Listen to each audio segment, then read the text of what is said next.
Welcome, everyone. This is your friend, the DN What If, here with another exciting fanfiction.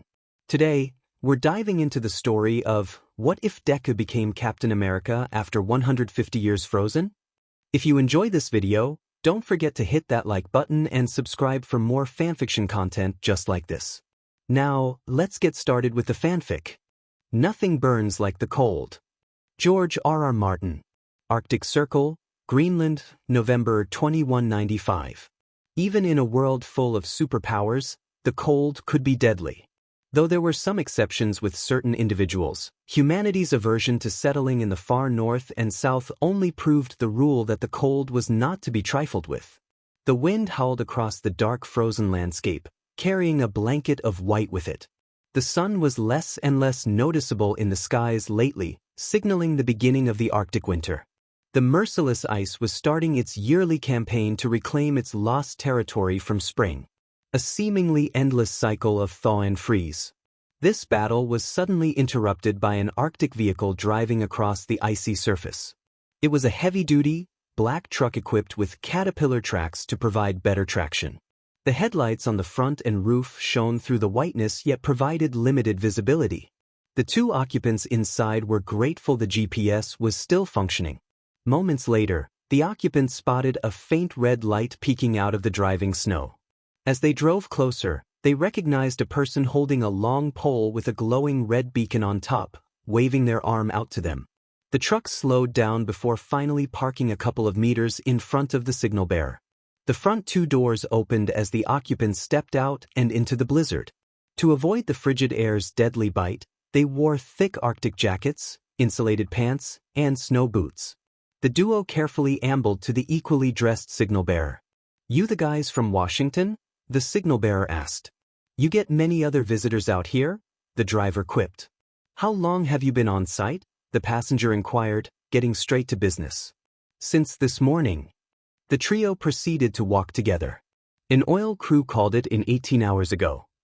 How come nobody spotted it before?" "It's not surprising. This landscape is changing all the time. Hardly anyone comes out here anyway," he answered, still holding the beacon pole. "Any idea what this thing is?" "No clue. Probably just a weather balloon." More red beacons could be seen bleeding through the snowstorm. Other people could be seen moving in close proximity to the lights. "No way," he quickly dismissed. "Yeah, no, we don't have the equipment for a job like this." A dark object was slowly becoming visible amongst the beacons. "How long before we can start craning it out?" the driver asked. "I don't think you understand. Unless All Might tagged along with you, you're gonna need one hell of a crane." Walking closer, the dark object was revealed to be a huge piece of metal protruding out of the ice. A group of people were carefully walking around it and placing beacons around it. A man was atop the large structure, 5 meters in the air, shining a bright flashlight as he examined it. At first glance, it looked like the tip of an airplane wing. The Washington men were speechless. Through the blizzard, they could see the marker lights the crew had placed stretched out far into the snowy blanket. Whatever this object was, it was definitely not a weather balloon. Looked like it was time to get to work. Half an hour later, after talking with the on-site crew, the Washington men had a clearer picture of what the structure was. The size and shape were indicative of an aircraft of sorts, given its boomerang shape. As for the when, what, who, why, and how for the unknown craft's presence here, that was up to them to find out. As SHIELD agents, the special training they had received helped prepare them for investigative missions like this. The truck passenger from earlier was kneeling to the ground. His right glove was taken off, revealing his lighter-skinned hand, as brilliant green laser beams fired from his fingertips.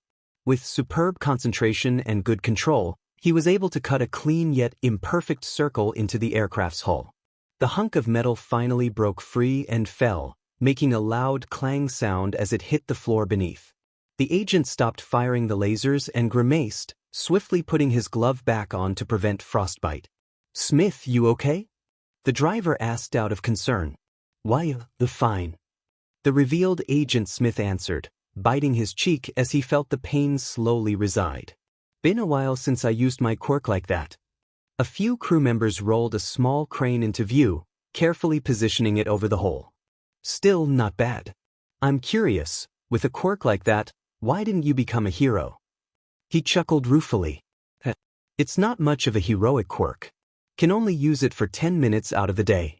Any more and my fingers would be unusable, could even burn them off. He turned to him.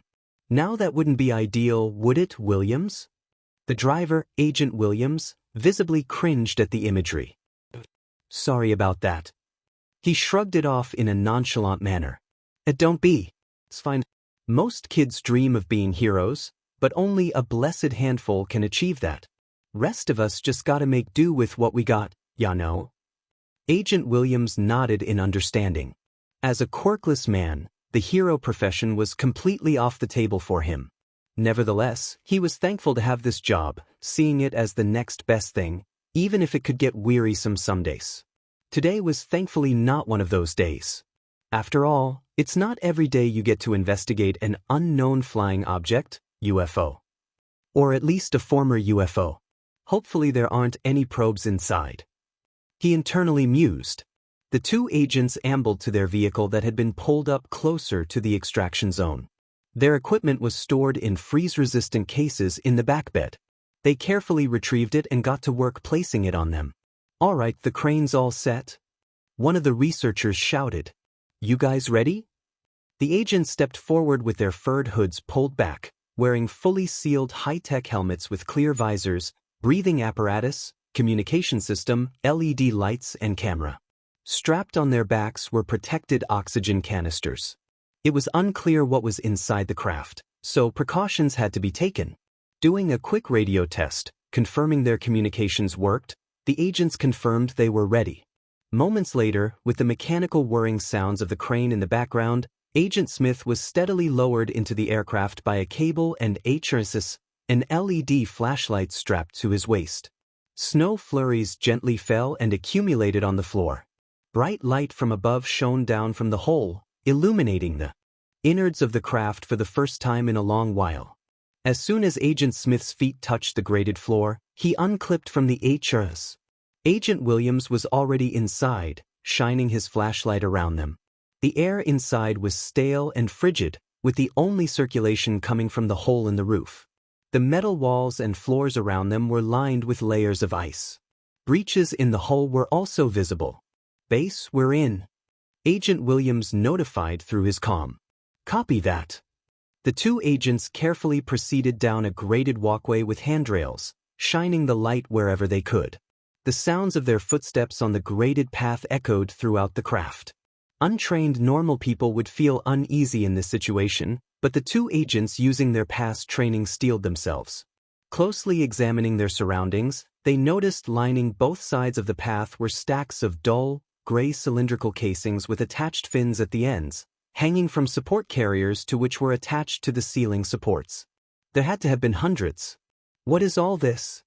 Agent Smith wondered. They came across an intersection connecting to a perpendicular walkway. On it, they spotted one of the casings lying on the grate. Agent Williams carefully approached the object and kneeled by it, shining his flashlight over it. His eyes widened slightly in recognition. Bombs. If that's the case, don't get too close. Smith urgently exclaimed. Could trigger an explosion.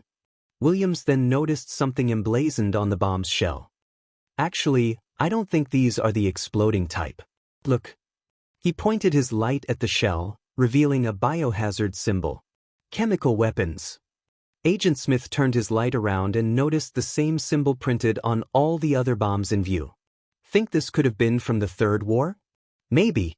Looks like a 21st century bomber, kind of. Williams stood up, his eyes catching a glimpse of more bombs lying below the graded pathway on the aircraft's bottom hull. Looked like they fell off during the landing. Though that begs the question, whose bomber was this? And what the hell is it doing all the way out here? That's two questions, but Smith looked ahead and saw an open hatch door at the end of the path. We may find answers in there. The agents cautiously proceeded forward and stepped through the hatch. The other side was a seemingly large open area with angular support columns. At the far end was a large, graded windshield that would have provided the pilot an excellent view. The cockpit. An unusually large one at that. The agent stepped down a small flight of steps onto the floor. The cockpit was in very rough shape. Breaches in the hull were prevalent with the support skeleton bent and broken in various areas. Layers of ice had leaked in and seemingly filled most of the cockpit's empty spaces. Looking ahead toward the big, broken windshield, they spotted what appeared to be smashed control panels and the pilot's seat. No sign of human remains. Agent Smith noted. Maybe they ejected before the crash? Maybe. Agent Williams pointed his light around the control area and revealed a sizable chunk of ice around the pilot's chair that extended to the rest of the ice in the room. Not seeing anything that resembled a human body, he was about to look away until catching a faint gleam of something. Wait. Williams squinted his eyes. He focused his attention on the area around the chair.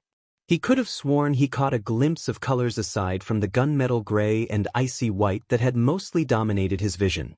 Sauntering forward, he kneeled by the ice, whipping away a thin layer of frost. The agent gasped as his eyes widened.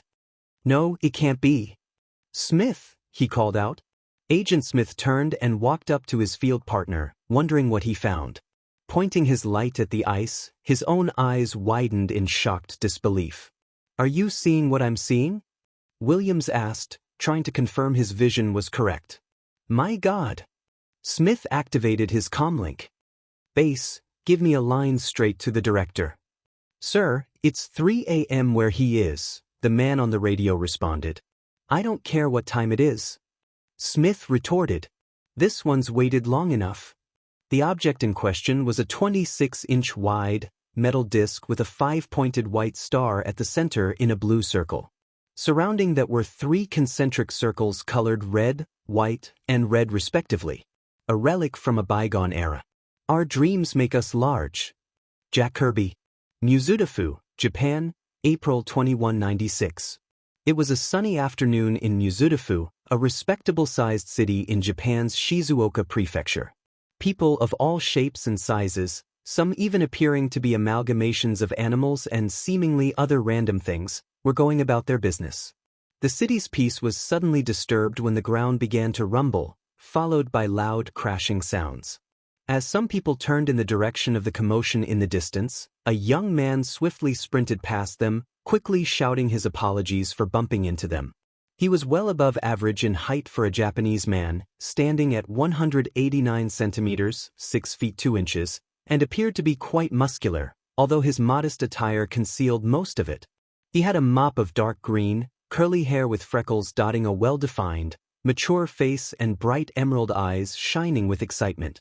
The young man's attire consisted of a dark brown leather jacket with black trim over a green and white plaid button shirt, dark blue jeans, and a pair of red ankle-high boots with black laces and white heels. Strapped to his back was a circular brown leather bag with a black hand handle on top, and a yellow satchel was slung over his right shoulder. Midoriya Izuku couldn't suppress a grin as he continued rushing toward the loud commotion. Skidding around a corner, Midoriya spotted a fairly large crowd gathering outside a nearby train station. Tatooine Station, if he remembered correctly. He immediately spotted a massive man with a monstrous appearance wreaking havoc in the station. That's one big supervillain. Midoriya excitedly shouted in English. Now, normally Midoriya would feel anything but excited upon seeing a giant monster man rampaging in a populated area. If people's lives were endangered, he'd rush in without a second thought to help. But with trained and authorized professionals already on the scene, he was given a sense of ease. Taking advantage of the opportunity, Midoriya quickly reached into his bag to pull out a notebook and pen, eager to take notes. Analysis of today's heroes. Volume 13 was written on the front. Death Arms, the punching hero, rushed in to catch an electrical transmission tower that the villain had broken off in his rampage. With a grunt of exertion, he laid the broken tower onto the street with a loud thud. Good catch. Midoriya praised, impressed by Death Arms's quick action. I know catching something that heavy falling from that distance couldn't have been easy. He's definitely strong. Everyone stay back. A pro hero dressed as a firefighter produced a rope of water from his red water faucet arms in front of the spectators. Several police officers were also up front to keep people back. For your own safety, Please stay behind the line. The rescue specialist, Backdraft. Midoriya remembered reading about him online. His quirk was very useful for firefighting and keeping citizens out of danger zones, exactly what he was doing now. He'll keep bystanders at bay while also being available to put out any fires caused by the villain. So why is this guy going full monster in the middle of the city? A civilian in a business suit inquired to a regular-dressed man standing beside him. Just some amateur. Stole someone's bag and got himself cornered. The guy in the suit shook his head, commenting, "A quirk like that and he's just a petty thief? What a waste." I know. It'd be cool to have a quirk like that. Midoriya wasn't quite fluent in his Japanese, but he understood enough of the men's conversation to know the situation. Seriously? That's a shame. What could have happened to force this guy to go down this path? With his ability, he could have done so much good. The verdette started carefully squeezing by people to reach the front of the crowd, overhearing some of them talking on their cell phones that they would be late getting to work or home. Seemed that the occasional villain attack was a common inconvenience amongst the populace these days. Reaching the front, Midoriya's eyes widened in joy when he spotted the new pro-hero Kamui Wood arriving on the scene. "Kamui Woods!" Midoriya exclaimed in English, quickly turning his notebook to the page where he had notes on the wooden hero. He's a rising star in the pro-hero ranks. An older American-looking gentleman standing next to Midoriya couldn't suppress a light-hearted chuckle at the young man's enthusiasm. He recognized the giddiness in Midoriya's eyes. "Definitely a fanboy," he inwardly commented. Midoriya, meanwhile, jotted down a few notes as he witnessed Kamui battle the giant villain. The crowd let out a flurry of cheers, the loudest coming from a group of fangirls as Kamui Wood's arm morphed into over a dozen razor-sharp spears.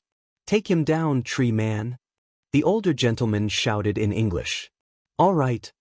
Izuku immediately recognized what attack move Kamui was about to perform after doing some online research on the new hero, and he was thrilled to see it in person. It's his preemptive binding dash. Canyon Cannon. Without warning, the ground trembled once more as a towering woman dashed in and landed a devastating kick in the villain's jaw. He went flying backward and crashed into the railroad track, unconscious. Midoriya's eyes widened in surprise at the giantess, and turned to a blank new page to draw a couple quick sketches of her. She was a voluptuous young woman who had purple eyes with white pupils, with elegantly long eyelashes. She had long, voluminous, creamy blonde hair that reached down to her waist, with two shorter strands curled to frame her face, parted slightly to her left. Her hero costume was composed of a purple and pale tan-colored skin-tight bodysuit, which was accented with orange stripes. The suit also had a pair of purple gloves with orange accents on the edge of the cuff. This design was also shared with her boots, which were cut off at the thigh in a deep V shape. The suit also had three peculiar orange diamond-shaped designs on the purple top that were located under her chest, and she also wore a purple domino mask with horn-like protrusions on the sides. "Today's my debut," she said with a grin while hoisting the villain up by his leg, slapping a series of restraints on him. "Pleased to meet you all. I'm Lady, and you don't have to worry about this bum anymore." She subtly stuck out her rear and winked, practically flashing the crowd. Naturally, many men in the crowd pulled out cameras to take snapshots of the scene, chanting, "Money shot! Money shot!" Though he couldn't suppress a small blush, Midoriya couldn't help but feel vexed with Lady basking in the spotlight. "Come on, that's just unnecessary. You're supposed to be a hero, not a Hollywood actress or something." Midoriya inwardly chided. On a lesser note, he was also a tad annoyed that he didn't get to see Kamui Wood's attack move in person. Oh well, maybe another time. Shrugging it off, he continued writing in his notebook. Several minutes later, more police arrived on the scene and Lady shrunk down to her normal size. She was immediately swarmed by the crowd and various reporters as she handed the villain over to the police. Lady smiled brightly while eagerly answering any questions the reporters had for her, taking the spotlight completely away from Kamui Woods, who was still on top of the train station while looking quite gloomy. "Gigantification," Midoriya muttered in English while making several notes next to a simple sketch of Lady. "From what I understand, it's a common and quite powerful ability these days." although the threat to public property might pose an issue, unless she can manipulate her size at will. Still, she certainly has the looks and quirk to be a popular hero. The old man looked at Midoriya with slight surprise. Your English is pretty good. You from around here, or are you studying abroad? He asked. He was a Caucasian man around his late 60s from what Midoriya could tell, standing at 176 centimeters, 5 feet 8 inches. His gray hair was slicked back, showing off a receding hairline. Over his dull blue eyes was a pair of thin-framed glasses. He wore a pair of khaki pants held up by a black belt, a light blue turtleneck sweater with a white collared undershirt, and brown shoes. Oh! Midoriya realized he had slipped back into speaking English, which irritated a few bystanders close by. Why? He sheepishly replied, putting his notebook back in his bag. I guess you could say I'm studying abroad. I was actually born here in Mizudafu but grew up in the States. California, to be specific. No kidding. Queens myself, in case you couldn't tell, the man chuckled as his New York accent was prevalent. Nice to meet ya, Queens. Midoriya held out his hand, which the older American shook firmly. Likewise, Callie, he smirked. So, what brings you to Japan?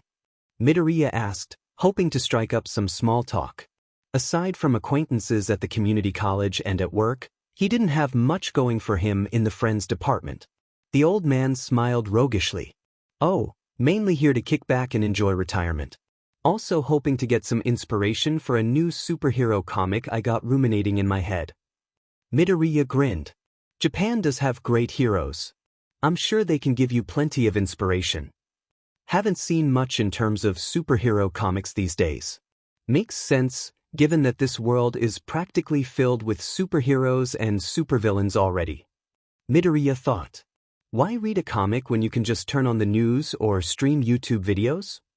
Superhero comics aren't really a big thing anymore though. Midoriya mentioned with a small frown. So it may not get popular. He waved off the concerns. That won't stop me. Our dreams make us big, ya know? Midoriya smiled, admiring the old man's sunny outlook and determination. So, what are you studying abroad for? From all those notes you were taking, it sounds like you're wanting to be a hero yourself, am I right? Midoriya nodded, smiling. That's actually why I'm here. Well, good luck then. He gave Midoriya a thumbs up. Don't know what your quirk is, but it doesn't matter. He paused to look at his wristwatch, his eyes widening when he noticed the time. Well, I better head along now. Don't want to miss my train. Hopefully that giant ruffian didn't destroy the tracks. Goodbye, sir. Nice talking to ya. Midoriya gave him a lazy salute as he walked toward Tatooine Station. Good luck on your comic. Thanks, son. The old man gave him a peace sign. Certainly a mature air around that kid. I'm sure he'll be a great hero. I can feel it. With that, the aspiring comic writer proceeded toward the train station. Good guy. Midoriya began walking in the opposite direction. It'd be faster to take the train to his apartment, but he felt like walking today. He enjoyed walking home most of the time as it allowed him to stretch out his legs and learn the area better. Plus, he was never in a hurry to get back to an empty apartment solely to study and sleep. Stopping with a group of people at a crosswalk, the vedette pulled out his 13th hero analysis notebook. Can't believe I got to see those pro heroes in action today. They were pretty quick to take action. Midoriya began jotting extra notes on MT Lady and Kamui Wood's pages. Death Arms and Backdraft's profiles were in one of his 12 previous notebooks, Volume 5 and Volume 6, to be more specific, so he'd have to wait to get home and add notes to their respective pages. Still, the lady rushing in the way she did could have ended badly had some civilians or station workers been nearby the tracks. Hopefully she took that into account before making that decision. Given how eager she was to make her debut though, he doubted that was the case. Midoriya wasn't personally angry with MT Lady as he understood why she did it. Pro heroes were government workers and had the potential to earn higher wages, fame, and glory depending on their performance. Basically, the more popular you are and the more villains you capture, the more money you make. Midoriya mentally sighed. Sounds good on paper and all, to reward heroes like that, but that does potentially lead to other issues. The crosswalk light turned green, and Midoriya with the rest of the crowd proceeded across the street. He opted to take a longer route back to his apartment complex, not really in a rush. He furiously scribbled down notes, enraptured in his own world, which weirded out some passing bystanders. After jotting down as many notes as he could on Kamui Woods and MP Lady, he placed his notebook and pen back into his yellow satchel. Several high school students wearing black Gakurin uniforms walked past him until he realized he was walking in front of a high school. The words, Jaka High, were inscribed on a plaque on the school's brick entrance gate. Guess school must have just let out? Glancing at his green army wristwatch, he confirmed it was indeed past 1500 hours, 3 p.m. Making sure to step to the side to not impede any of the students walking by, Midoriya Izuku took a moment to stare at the school facility. Feels like it was only yesterday. Fresno, California, April 2042. A line of 13 yellow school buses drove down the relatively busy streets of Fresno with Vulcan High School District labeled in black capital letters on both sides and their respective bus number present by the front doors. With all of their designated stops completed, the buses were on their way to the high school building. In bus number 9, the atmosphere of the bus was loud and rowdy, much like the other buses, as students conversed with each other while the bus driver did his best to tune out the noise. Meanwhile, a Japanese-American teen was sitting alone at the front bench seat with his eyes glued on his smartphone. He wore a white t-shirt with black kanji letters for t-shirt emblazoned on the front, baggy brown cargo pants, and a pair of red high tops with white soles and black laces. A yellow backpack was resting in the unoccupied seat to his right. Izuku Midoriya's attention was focused on a national news article with the main headline, Metahuman riots continue in major cities. Hundreds dead. Izuku frowned as he read the unsettling reports of people with meta abilities causing havoc. It ranged from petty theft to full-out riots with many people getting hurt or killed. The government was under immense pressure to quell the violence, but they, like the rest of the world, were still debating on how to handle the sudden, unprecedented rise of human meta abilities. Reaching a portion of the article that included a video of one of the riots in LA, Izuku pulled out a black composite notebook from his bag with the title, Meta Abilities Analysis, written on front. Pressing play, the teen watched a shaky cam video of a small group of meta users attacking riot police in LA. Izuku scribbled down the meta abilities he could discern from the poor quality video. He imagined it was taken by a bystander trying to stay out of sight to record the action. Let's see, one guy appears to have the ability to coat his body in stone, granting him enhanced strength and durability. Another has jellyfish-like tentacles for arms and appears to be able to produce bioelectricity. He mumbled, pausing to wince when he saw several SWAT members suffer electrocution from the thug. A third guy? Or maybe a girl? Anyway, they have the body of a humanoid snake and spit acidic venom from their mouth and arms which have snake heads instead of hands. Izuku. Ys Mr. Curtis? Snapped out of his musings, he turned to the Hispanic bus driver who was giving him an irritated look. You were mumbling again, the driver pointed out. Also, we're here. Time to get out. Izuku looked around to see everyone had already disembarked from the bus. Oh, sorry about that. Quickly putting his phone and notebook away, he promptly exited the bus. With the sliding doors closing behind him, Izuku took a brief moment to look at the high school he'd been attending for 4 years. A large, one-story brick building with many windows placed around it. The roof extended upward in the middle to make room for the larger gym. Placed up front near the circular driveway was an illuminated sign with Vulcan High School, Home of the Vultures, inscribed on it. Izuku sighed deeply. Just a few more weeks and it'll be over.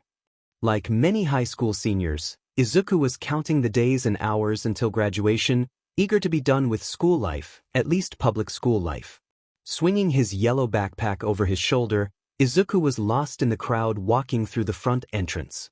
Nearly everyone towered over him, even most girls, as his own growth had been stunted since middle school, standing at 5'4", 164.5 centimeters. Looks-wise he was quite plain with unkempt, by choice, black hair and brown eyes and a round, freckled face. He had gained his freckles from 15 years of living in sunny California. His high school tenure had been less than ideal, so he was understandably ready to move on to the next stage of his life. Nearly a month remained, so he simply had to bear through it. His first 3-class PRDS of math, art, and science he enjoyed and went by fairly quickly. Lunchtime came and Izuku sat alone at a table in a far corner, eating a homemade bento from his lunchbox. It was quite common for him to eat alone from his peers. Izuku would admit that he could be awkward sometimes, so he didn't hold it against others for being weirded out by his idiosyncrasies. Furthermore, he suspected that his Asian heritage discouraged some people from socializing with him, not that it mattered to Izuku as he didn't see the point in interacting much with people who couldn't look past ethnicity. Finishing his lunch early, Izuku gathered his belongings and headed to the library. The upcoming free PRD gave him the opportunity to unwind and catch up on any reading or assignments. The next 45 minutes or so was spent reading alone at a library table. Izuku was enraptured by an old Japanese book titled The Book of Five Rings. His eyes danced across the English translation pages with fascination. 2 more books were stacked to his right. Art of War by Sun Tzu. Dreams Are Now Reality, An Extensive Guide to the Rise of Superhumans, Volume 3, by Hatsum Teruko, Ph.D. Whoa, nearly 4 centuries later and Miyamoto's wisdom still holds up. Midoriya sounded impressed. Ding, ding, ding. An electronic bell sound emanated from a speaker in the library's ceiling. The same bell resounded throughout the school building to signify the start of another PRD. For Midoriya, it was the start of his least favorite yet most necessary class. For him personally, physical education piece. Gathering the 3 books in his arms, Izuku quickly walked to the librarian's desk to have them checked out. I have to say, Izuku, the middle-aged librarian said while stamping the due dates on labels on the back of various books, I think you've read more books than all the other students in this school combined. I'm sure that's an exaggeration. Izuku tapped his cheek bashfully. It isn't. She quickly refuted. You check out nearly 5 books a week and always return them on time. Good work. I'm sure that extra knowledge will take you far. She gave him a warm, earnest smile. Thank you, he smiled. I appreciate that, Mrs. Davis. Placing the books in his backpack, he rushed out of the library and through the hallway to the gymnasium. The PE instructor, Coach Simon, was serious about punctuality due to being a U.S. Army veteran and wasn't afraid to dish out more exercises on those that were tardy. Although Izuku inwardly admitted he could use the extra workouts, he didn't want them as a punishment. 10 minutes later, Izuku was standing in line with 24 classmates in their respective gym clothes. There wasn't a designated school gym outfit like with Japanese schools. Rather, students were given the freedom to wear their own outfit as long as it followed the school dress code. In Izuku's case, he wore a plain white shirt, blue shorts with a red and white stripe going down both legs, and old black tennis shoes. All right, listen up. Coach Simon shouted. Graduation may be around the corner, but that doesn't mean I'm gonna let you kids slack off. There was a collective groan from the students, with the exception of Izuku. The coach blew into his whistle. Shut it. We're running 10 laps around the gym, 25 push-ups, 25 squats, and then 25 sit-ups. After that, we're playing a couple rounds of dodgeball. He whistled again. Let's go, maggots. With that, the class started their run around the gymnasium with Izuku trailing behind as per usual. After only a couple of laps, Izuku was already sweating heavily and panting hard, an asthma attack overtaking him. Crap. He mentally cursed. I still can't keep up even after doing all the exercises Peg-chan told me to do. Coach Simon noticed Izuku's struggles and quickly ran over to him. Reaching into his pocket, he pulled out Izuku's rescue inhaler and handed it to the teen, which he quickly accepted. Taking a couple of deep puffs from the inhaler, Izuku felt relief wash over his body as his bronchial tubes opened back up.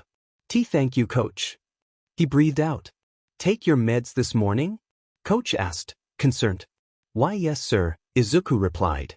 Want to sit this out, Midoriya? The coach already knew what the teen's response would be, but he was obligated to ask though. School policy and all. No. Izuku panted. I have no right to sit out while everyone else is doing these exercises. I can do it. Catching his breath, Izuku resumed. Running around the gymnasium. Coach Simon couldn't help but smile at Izuku's determination. Love that kid's fortitude. He has a soldier's heart. He then frowned. A demon shame he has all those health issues though. Everyone had finished the required exercises long before Izuku and started playing dodgeball without him. By the time the onyx-haired teen finally finished, he had just enough time to join the last round, only to immediately get pelted in the face with a dodgeball. Note to self. He mentally bemoaned. Need to work on improving reflexes. Coach ended the class 10 minutes early, giving everyone time to take a quick shower before the next PRD. Izuku entered his 7th PRD class, History, with a red throbbing mark on his left cheek. This, of course, earned him a few snickers from his classmates. This was Izuku's least favorite class, not because of the subject, he liked history, but because of the person sitting in front of him. Sup Midori. Zach Powers took his seat at his desk. What happened to you? Zach was your stereotypical high school jock, a talented baseball pitcher to be specific. Vulcan High since its founding could never get to the state championship in baseball, despite having really good players. As soon as Zach started playing freshman year, the coaches noticed his insane arm talent and immediately placed him on the varsity team, surprising many people. However, any worries of starting a freshman pitcher were squashed when he showed his stuff. He was lights out. He went 2 full seasons while only allowing a handful of earned runs, leading Vulcan High to back-to-back state championships. He was the undisputed most popular guy on campus. Worst part was he knew it and fully embraced it. Standing at 5'11", 155.75 centimeters, he was well-defined and trim for an 18-year-old thanks to years of training and great genetics. He had brown hair with a long bang covering his right eye, tan skin, and hazel eyes. Definitely eye candy for the ladies. He wore a red, black, and white Letterman jacket over a plain black t-shirt, blue jeans, and black Converse shoes. Dodgeball? Wish I could have been there, but alas, athletics and all. The baseball team is doing really good. You guys are primed to make another deep playoff run. Izuku stated. States in the bag. Zach confidently replied. Can't wait to get my 3rd ring. He showed off the 2 state champion rings on his left index finger and thumb. I think I'll put it right here. Ha! He jitted while flipping Izuku the bird. Izuku did his best to ignore the rude gesture and continued. Your ERA is in the state's top 3 for the 4th consecutive year. Keep it up and you'll definitely make it to the majors. He was sincere in that assessment. Yeah, I know. Powers smirked, sounding very braggadocios. USC wouldn't have given me a full ride otherwise. By the way, Midori old pal, you have my homework. He glanced back with a roguish grin. Come on, Powers. Izuku bemoaned. I know you're busy with training and all, but this is cheating. You should do the work on your dash. Do you have it? Zach gained a serious edge in his voice. Izuku sighed deeply and pulled out 2 papers from his bag. I tried to match your handwriting as best as I could. Also, I didn't answer every question correctly to ward off suspicion from Mr. Nicholas. Zach took the papers and his expression immediately lightened up. Thanks, pal. You're a true friend. Sure. Izuku knew better. Zach was not his friend, at least not anymore. Even though they got along quite well as children, that had all changed when his natural athleticism bloomed into existence, specifically his throwing ability. Upon excelling in baseball in middle school and now high school, he had left Izuku in the dust to join the cool crowd. Couldn't let Izuku Midoriya, the weakest and most awkward kid in school, taint his image after all. Despite all that, Izuku Midoriya didn't hold a grudge against his former childhood friend. He wished him all the best in his future endeavors and hoped he excelled in baseball. Although, deep down, he'd be completely satisfied with never seeing him again after graduation. The middle of history class was interrupted by the school's daily announcements. Part of the announcements included the daily Pledge of Allegiance to the American and California state flags, respectively. While pronouncing the allegiance by memory, Izuku noticed Zach wasn't saying the right words. He was essentially being an immature child mismatching words to make it sound funny. Now, Izuku could tolerate many things, but this was not one of them.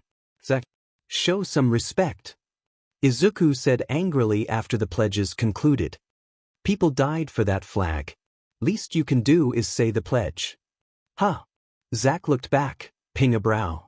The little Jap is seriously gonna talk to me about the flag? Mr. Midoriya does raise a valid point, Mr. Powers. The history teacher, Mr. Nicholas, spoke up. It's school policy to have pledges every day. Students do have the right to not participate, however. Mocking the pledge is unacceptable. Also, he shot the jock a serious glare, making him temporarily freeze up. Derogatory terms will not be tolerated in my classroom. Opening a cabinet in his desk, he reached inside it to pull out a yellow paper slip. Take this note and head to the principal's office, Mr. Powers. That was strike 2. Come on, Mr. Nicholas, Any hope the school's ace had to charm his way out of trouble was ended when the teacher held out his hand. Unlike the rest of the school staff members, Mr. Nicholas would not tolerate Zack's bullcrap, star athlete or not. Don't go, or it'll be strike 3. I'll ensure you miss the rest of the baseball season due to misconduct, and forcing your peers to write assignments for you. A fearsome glare was present in the man's glasses. In words you can understand, you'll be out. Zack and Izuku both froze while the rest of the class watched with varied expressions. Some were in amusement at seeing Zack get taken down a peg while others were surprised in general. Zack remained silent and calmly walked up to take the slip and head to the door. Before he exited the classroom, he shot a brief glare in Izuku's direction. Oh. Izuku gulped. After finishing history and his last PRD, English, the final bell had rung. Izuku had hoped to make it to the bus before Zack caught him, but sadly fate was not kind to him today. It hardly ever was. Zack had been waiting for him behind a corner and, with an arm resting over Izuku's shoulder, led him out of the building. He wore a friendly smile to ward off any suspicion from others, but Izuku knew it was forced. He could feel the menacing intent gushing off him. This wouldn't end well. Moments later, in an empty alleyway near the school, Izuku stumbled into a trash can and fell to the ground with another red mark on his face. Zack shook the hand he used to punch Izuku, glaring daggers at him. Contrary to what you may think, I don't like doing this, Midori. Could have fooled me. Izuku groaned, weakly pushing himself back up. You embarrassed me. What's worse, you gave me my second strike. I can't afford to miss the season. You know that. Not when I'm so close to making history. You did that to yourself. As Izuku stood up, he noticed the metal trash can lid off to the side and scooped it up. You didn't have to disrespect the pledges like that. He held the lid in front of him like a shield. Yeah, what's it to you? Zack reached and pulled the metal lid out of Izuku's grasp, throwing it off to the side. He then socked Izuku with a right hook, causing him to stumble into some gross, greasy trash bags lying next to a dumpster. My great-grandfather fought Japs in World War II. Gave his life in the Battle of Okinawa. Zack glowered at his victim. Who are you to talk to me about being patriotic? Izuku shakily returned to his feet, getting in a boxer's stance with his fists clenched. I'm just as much American as you are, Powers. He panted heavily. Zack sneered. Still standing? You never were good at giving up, were you? No. Despite his body quaking in fear and pain, Izuku directed a determined glare at Zack. I can do this all day. Zack was momentarily taken aback by Izuku's sheer tenacity, but then scoffed. You Japs just don't know when to surrender. Izuku threw a right haymaker up at Zack, but the pitcher easily caught it and countered with a strong punch to the face. Izuku collapsed into the trash bags with a pained Hey! A sharp feminine voice called out. Knock it off. Zack turned to the source of the voice standing a couple meters behind him. She was a young woman, a year or two older than Zack and Izuku, of Japanese descent, standing at 5'9", 175 centimeters, with glossy black hair tied up into a bun. She had smooth porcelain skin, gray scara, eye color, and subtle lips. She wore a United States Marine Corps dress uniform, the USMC blue dress Delta outfit, to be specific.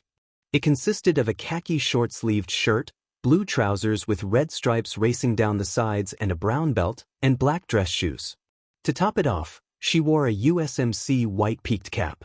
Her short sleeves revealed her muscled, toned arms, and Zach suspected the rest of her body was toned as well, given her job occupation. Not the same uniform as described, but here's what Peggy looks like.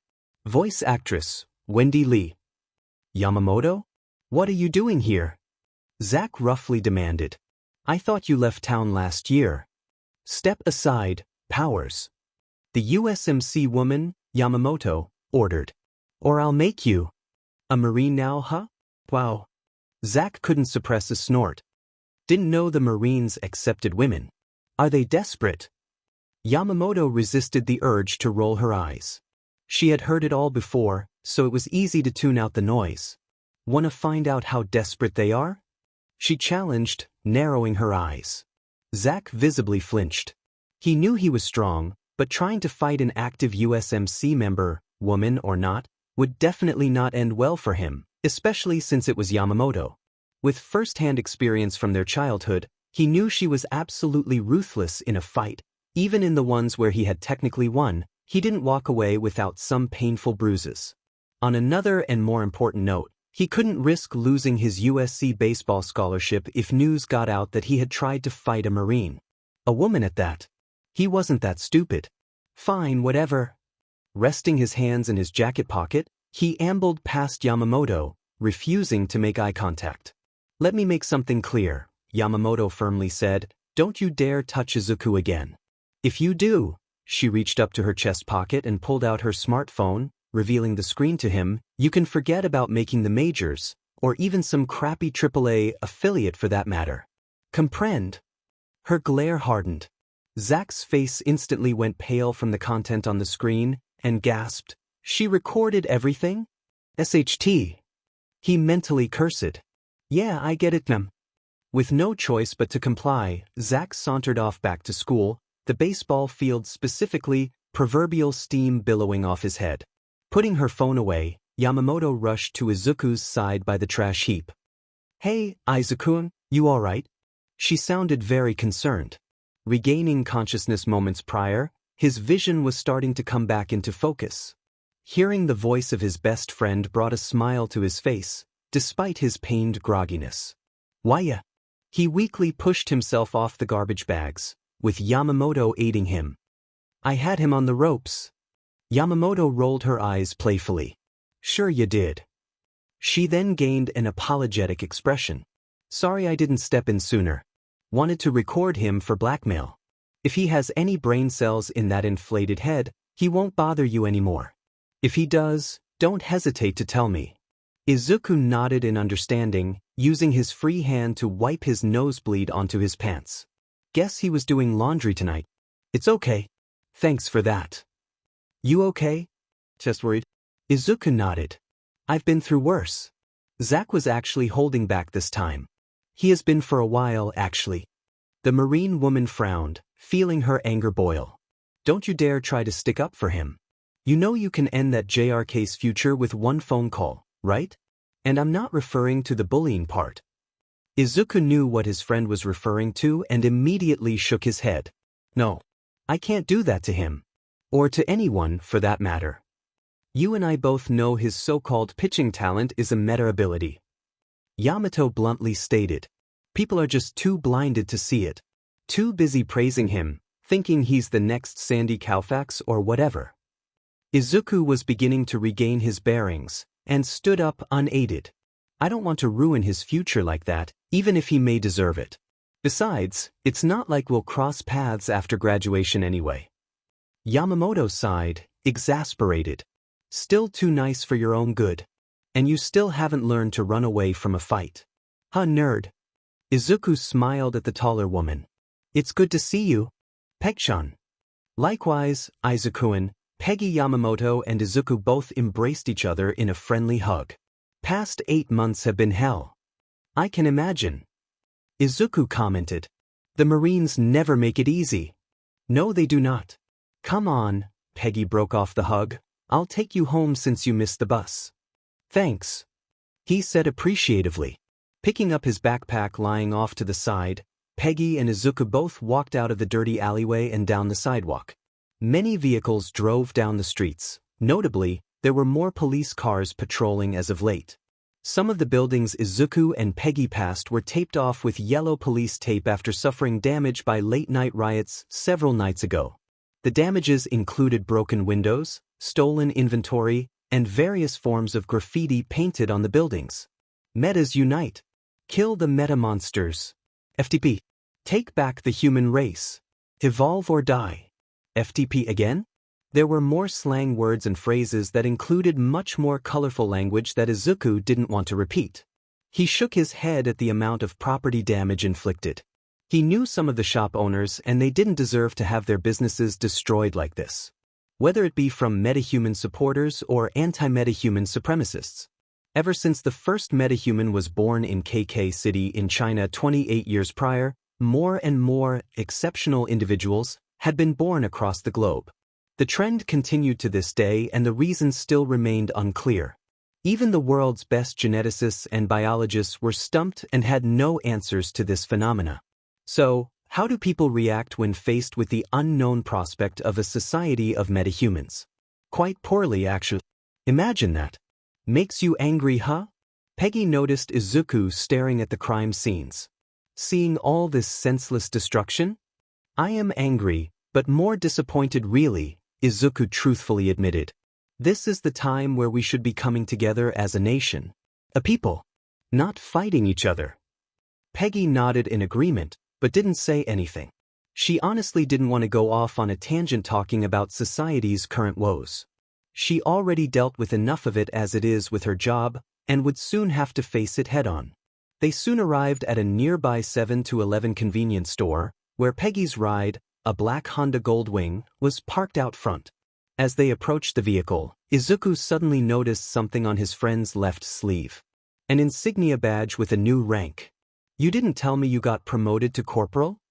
Izuku exclaimed, his eyes sparkling with surprised excitement.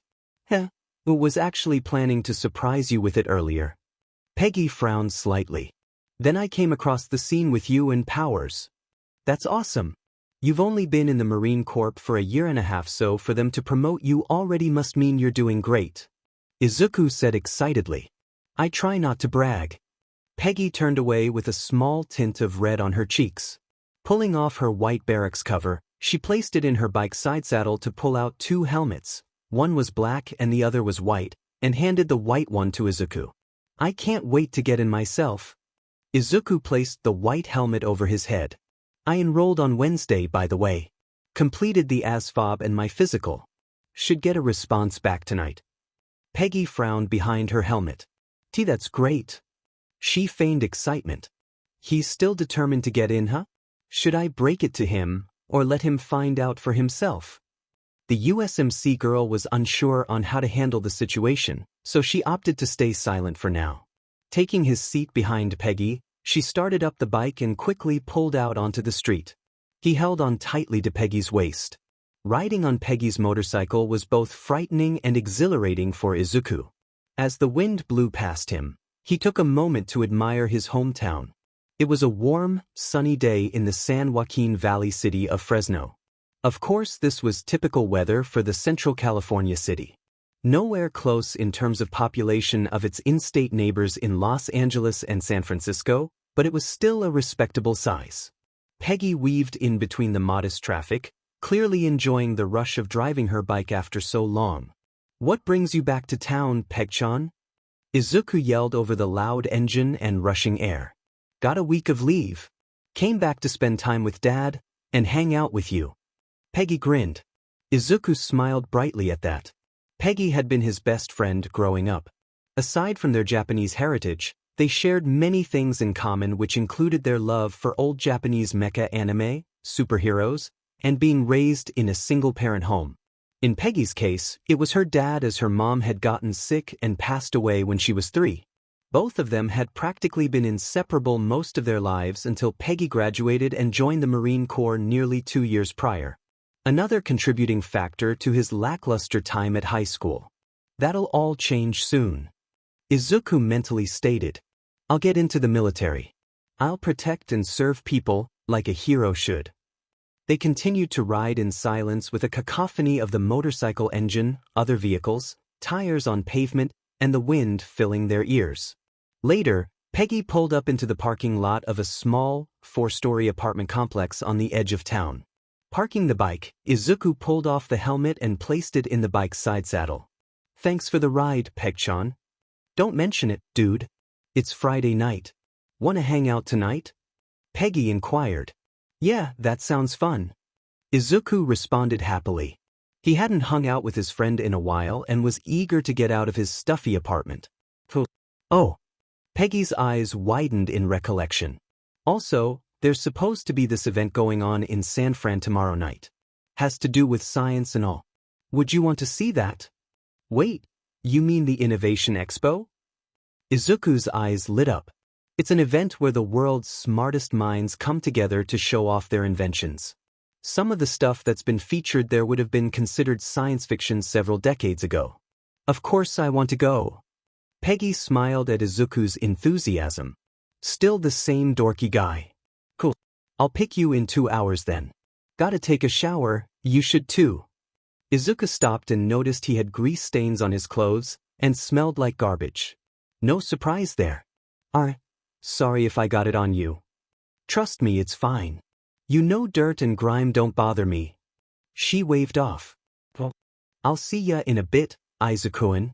With that, Peggy pulled out of the parking lot, leaving a skid mark in the pavement. He shook his head, still smiling. That girl? He was happy Peg-chan was back, even if it were just for a week.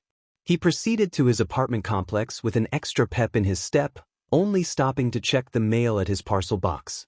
There was only one sealed envelope. Pulling it out, his bright mood was diminished when he saw who it was addressed from. Dad.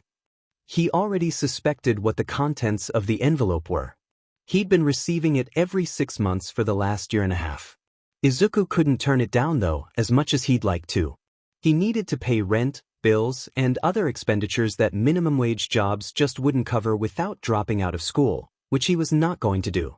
Thankfully, the cost of living in Fresno was nowhere near as expensive compared to other major cities in California. I appreciate that he wants to financially support me now, but he can at least call me once in a while. Visit me. At least pretend I'm his son. He mentally grumbled. Not wanting to lament on that depressing fact, he placed the envelope in his pocket and continued into the building. After taking the stairs to the 3rd level and nearly triggering another asthma attack, he walked up to his door and unlocked it. He then stepped into a quiet apartment and turned on the lights. It was a small apartment with a living room and kitchen combo, a small corridor with a single bathroom, and 2 separate bedrooms with their own closets. However, only one of the bedrooms was occupied.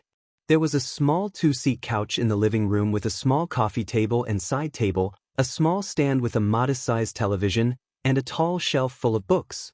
The kitchen was off to the right side and had a small stove, fridge, sink, and a few cabinets. Dropping his backpack to the floor, Izuku headed to the kitchen to grab a frozen bag of peas from the freezer to hold over his bruised face. It wasn't his first rodeo in treating injuries. He'd put some makeup on later to cover them up once he was ready to leave with Peg-chan. After spending time in the trash, he'd definitely need a shower. Izuku dropped to the couch and exhaled deeply, letting his pent-up stress flow out of him. Today, for the most part, had seeked badly till Peg-chan had surprisingly showed up. Getting to hang out with her tonight and attending the Innovation Expo with her in San Francisco tomorrow had certainly brightened his mood. Oh! Izuku suddenly sat up, recalling something important. The recruiter should have called by now. Reaching into his pocket to pull out his phone, he noted there was indeed a missed call and voicemail from the recruiter. According to the timestamp, it looked like he had called Izuku when he was getting his butt kicked by Zack. Please be good news, Izuku wished as he played back the voicemail. Muzutafu, Japan, April 2196. Hey! Green hair! A loud, gruff voice exclaimed. Huh! Midoriya was snapped out of his musings by a loud student. He was a young man standing at 175 centimeters, 5 feet 9 inches, and had a muscular build and lightly tanned skin. He had ash-blonde hair spiked in all directions from his head, and his eyes were sharp and thin, bright red in color. He wore the same black Gakurin uniform as his peers. Judging from his looks, Midoriya guessed he had to be a third year. "The hell are you doing just standing there like a creep?" Bakugo Katsuki demanded. Midoriya was about to refute that claim but realized that he had indeed been standing motionless for a few minutes. He rubbed the back of his neck, feeling awkward. "Oh, sorry. Didn't know, going down memory lane." He responded in shaky Japanese. "Doesn't look that much older than me. Pretty sure I would have remembered seeing him. Also, what's up with his accent?" Bakugo ped brow. "What? You used to go here? I don't recognize you." "Oh no. Not there." Midoriya quickly clarified. "But seeing school reminds me of mine. That all." Bakugo narrowed his eyes. It didn't sound like he was lying, but he couldn't be too sure. He wasn't going to tolerate any perverted creeps hanging around campus if he could help it. "Yeah. Word of advice, I wouldn't do that. People get the wrong idea if they see you standing like a jackass in front of a high school." Bakugo curtly pointed out. Midoriya noticed a few high school girls giggling to one another after seeing him and quickly passed by. "Yeah, that's a fair point."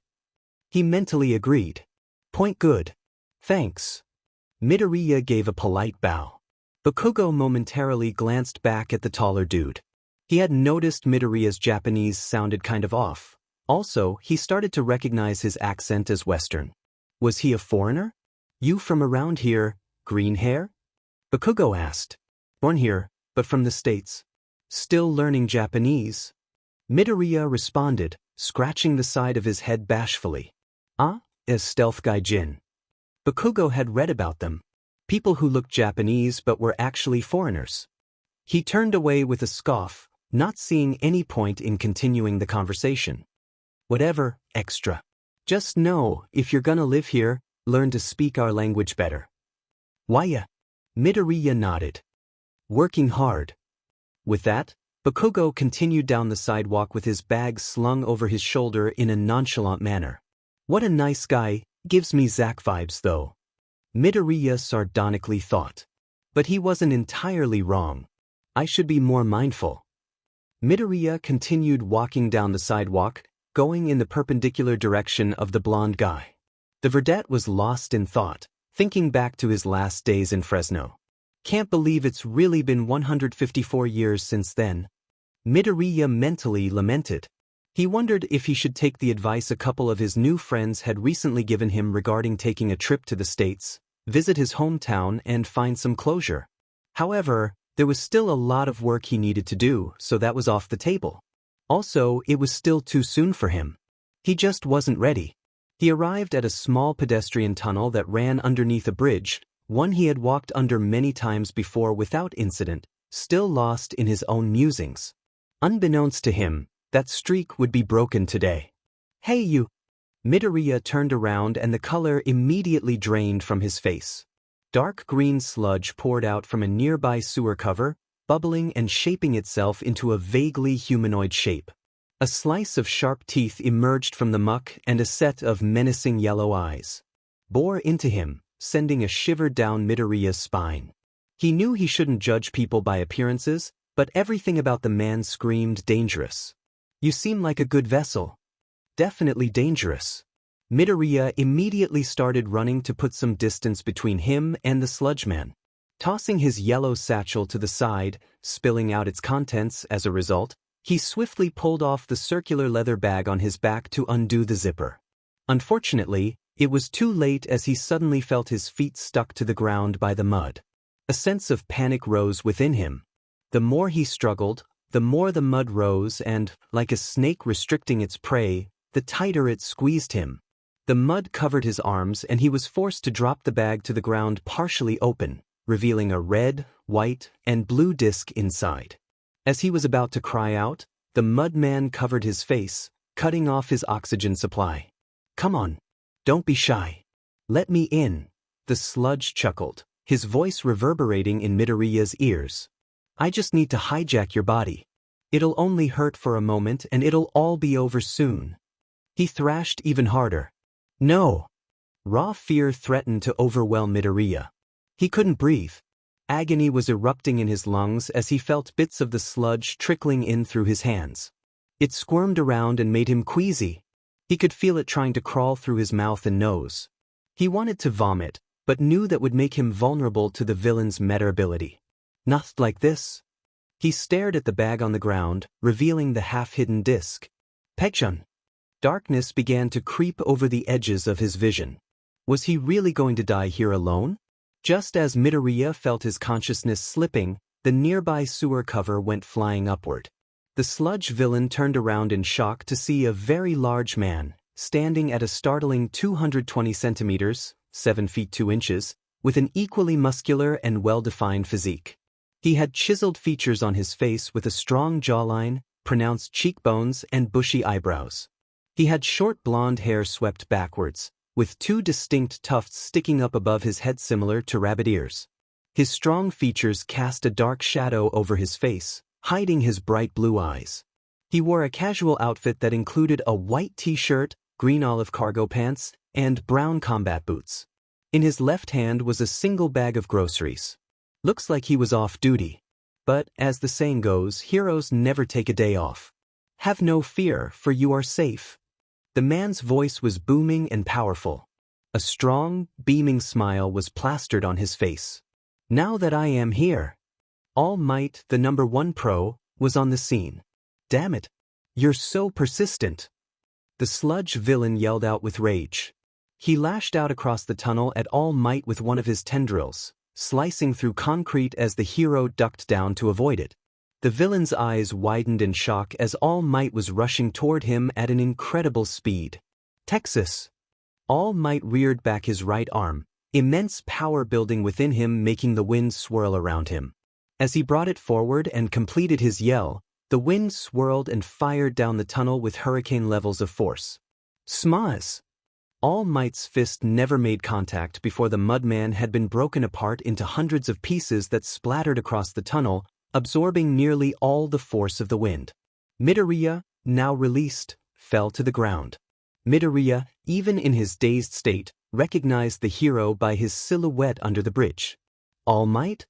He then fell into unconsciousness. Several moments passed. Feeling light, rapid tapping on his face, Midoriya slowly regained consciousness. His eyes fluttered open as his vision was temporarily bleary. He could tell that he was lying outside the tunnel as the sun was shining down with a large man standing over him. Remembering who he was, Midoriya tried to sit up but suddenly started coughing. After several rounds of coughing, to which he expelled bits of sludge, he tried to get a hold of his breathing. Are you all right, young man? All Might asked, his beaming smile still present. Why? Midoriya coughed a bit, talking in Japanese. Thank you, All Might. Good to hear. And no need to thank me. All Might replied, his smile still prevalent. I apologize for getting you caught up in my justicing. I'm usually more careful at keeping bystanders safe. But this city's sewer system is pretty difficult to navigate. He placed his right hand over his forehead while admitting his blunder. Midoriya, however, wasn't listening. The shock of his near-death experience kept him immobile. He didn't understand how he was reacting. Midoriya had faced off dangerous people before. Some with very dangerous meta abilities. That ability, though, that quirk as people nowadays call them. He shivered, arms wrapping around himself to stave off full-body tremors. The sense of suffocation via sludge was all too familiar and personal to Midoriya. Flashes of cold and darkness from his last mission filled his mind, making him shudder. All Might noticed Midoriya's distress and looked at him with concern, dropping his smile. Are you sure you're all right, young man?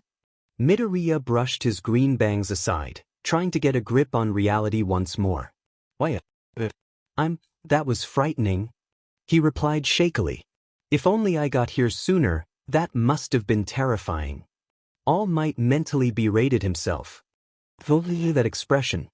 He had seen that expression several times before with trauma victims, particularly veteran pros and retired police officers.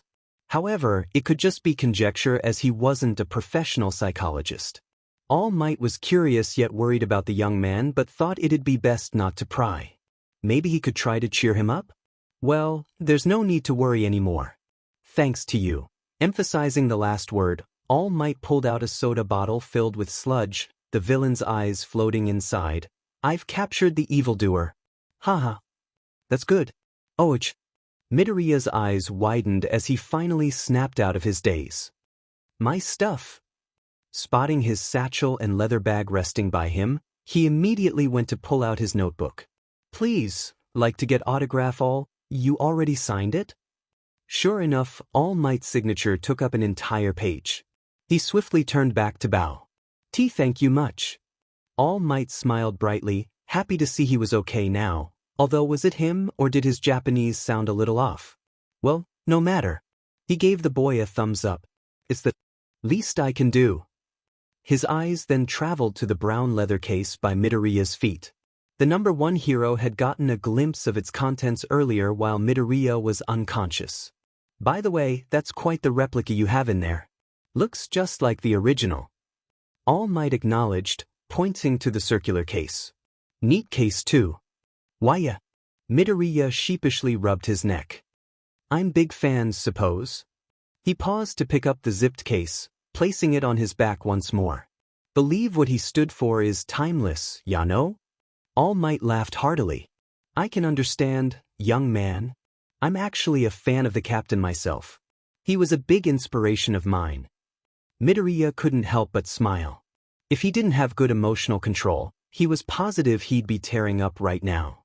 The world symbol of peace actually looked up to Dash. He was snapped out of his musings as All Might turned around. Well, I better get this crook to the police station so they can take care of him. He placed the bottle in his pants pocket. Stay out of trouble. See ya around. Wait, going already? Midoriya asked. All Might kneeled to stretch his knees, resting his hands on them as he primed himself for a big jump. Pro heroes are always fighting time as well as villains. Yeah, I guess I can't argue with that. I imagine he's a pretty busy guy, being the number 1 pro in everything.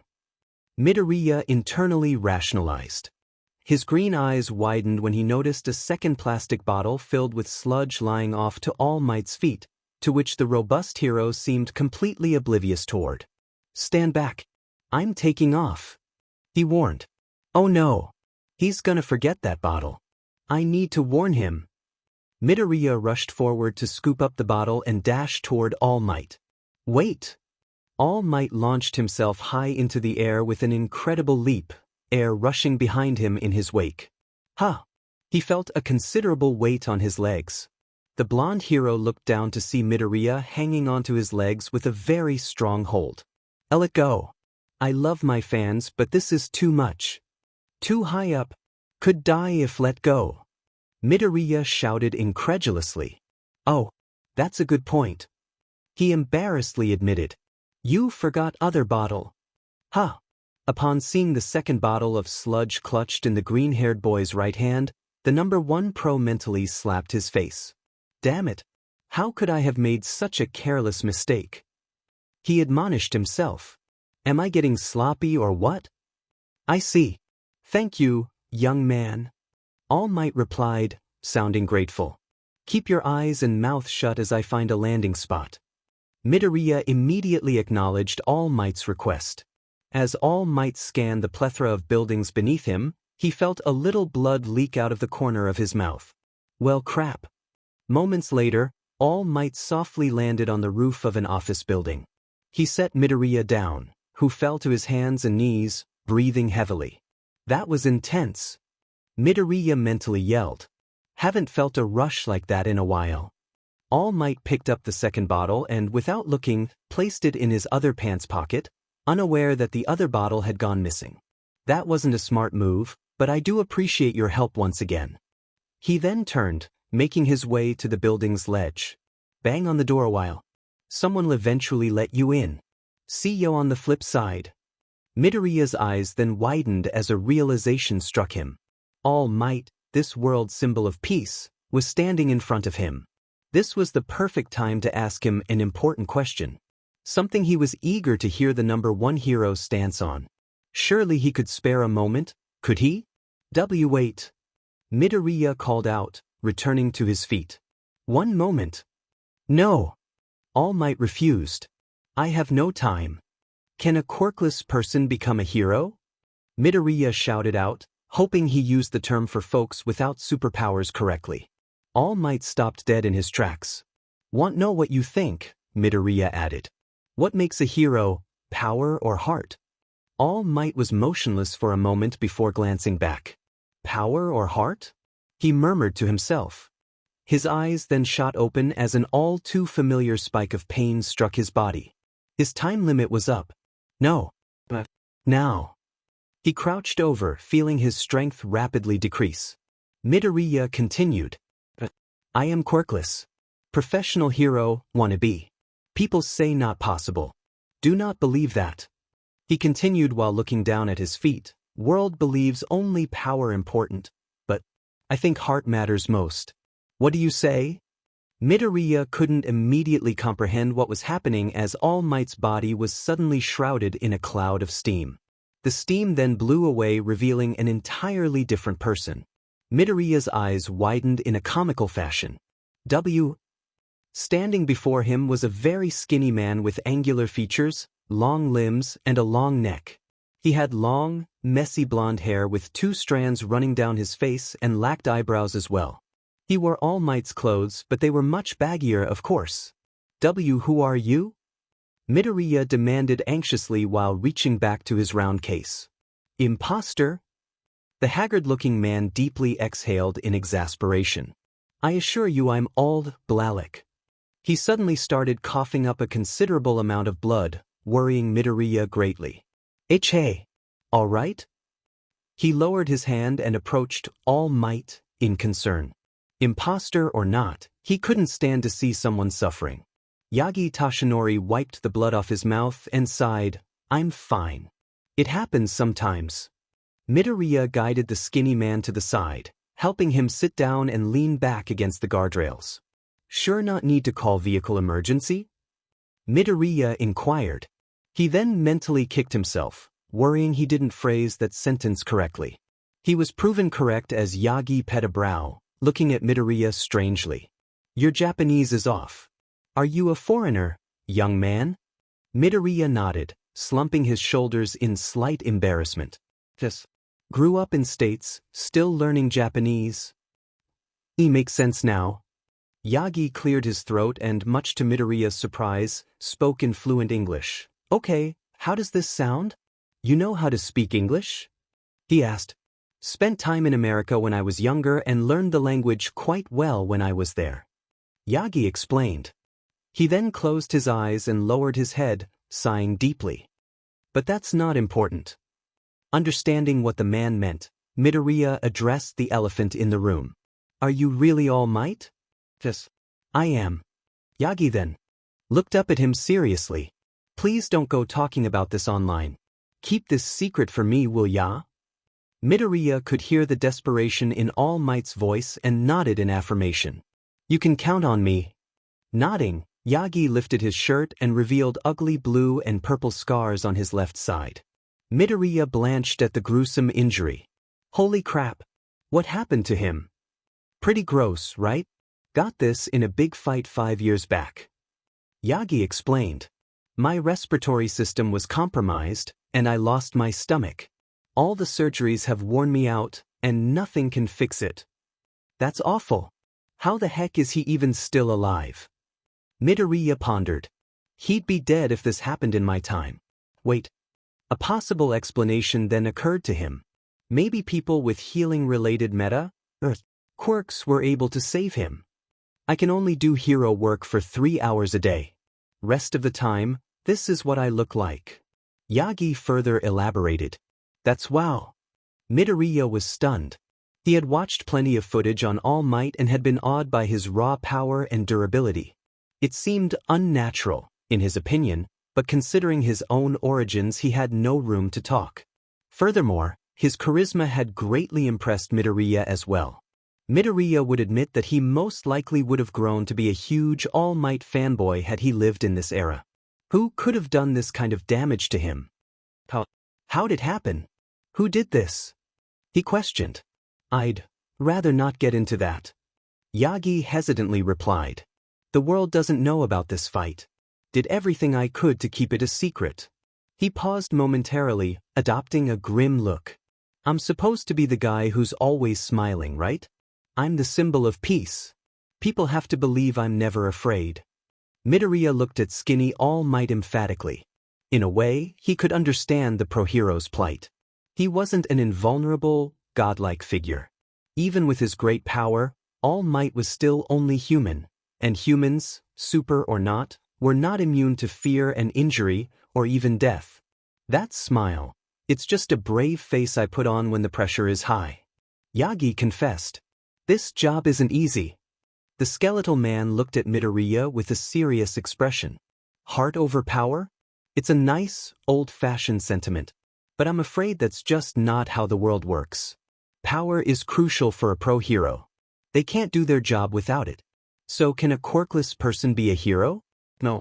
Midoriya kept a neutral look, but inwardly flinched. Deep down, he had expected this answer from him.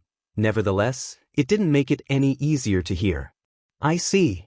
He lowered his head in disappointment. With a grunt of exertion, Yagi stood back up. If you want to help people, there are other ways to do it. You can become a police officer, a firefighter, or a doctor.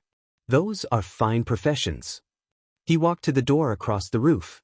Before leaving, he metaphorically twisted the knife in the wound by saying, It's okay to dream, young man. Just make sure your dreams are attainable. Realistic. He twisted the knob and, thankfully, the door was actually unlocked. With that, he went through the door and closed it, leaving Midoriya alone on the roof. Yagi felt a sickening knot in his non-existent stomach with that last statement he had made. He certainly admired the young man's ideal of heart over power, and believed heroes certainly needed to have heart, to a degree, but he had learned the hard way that power was important. Villains didn't care how much heart a hero had if they were unable to stop them. Hate to crush the kid's dream like that, but the sooner he accepts reality, the better. Yagi resigned himself, but he still felt like garbage. This job was never easy.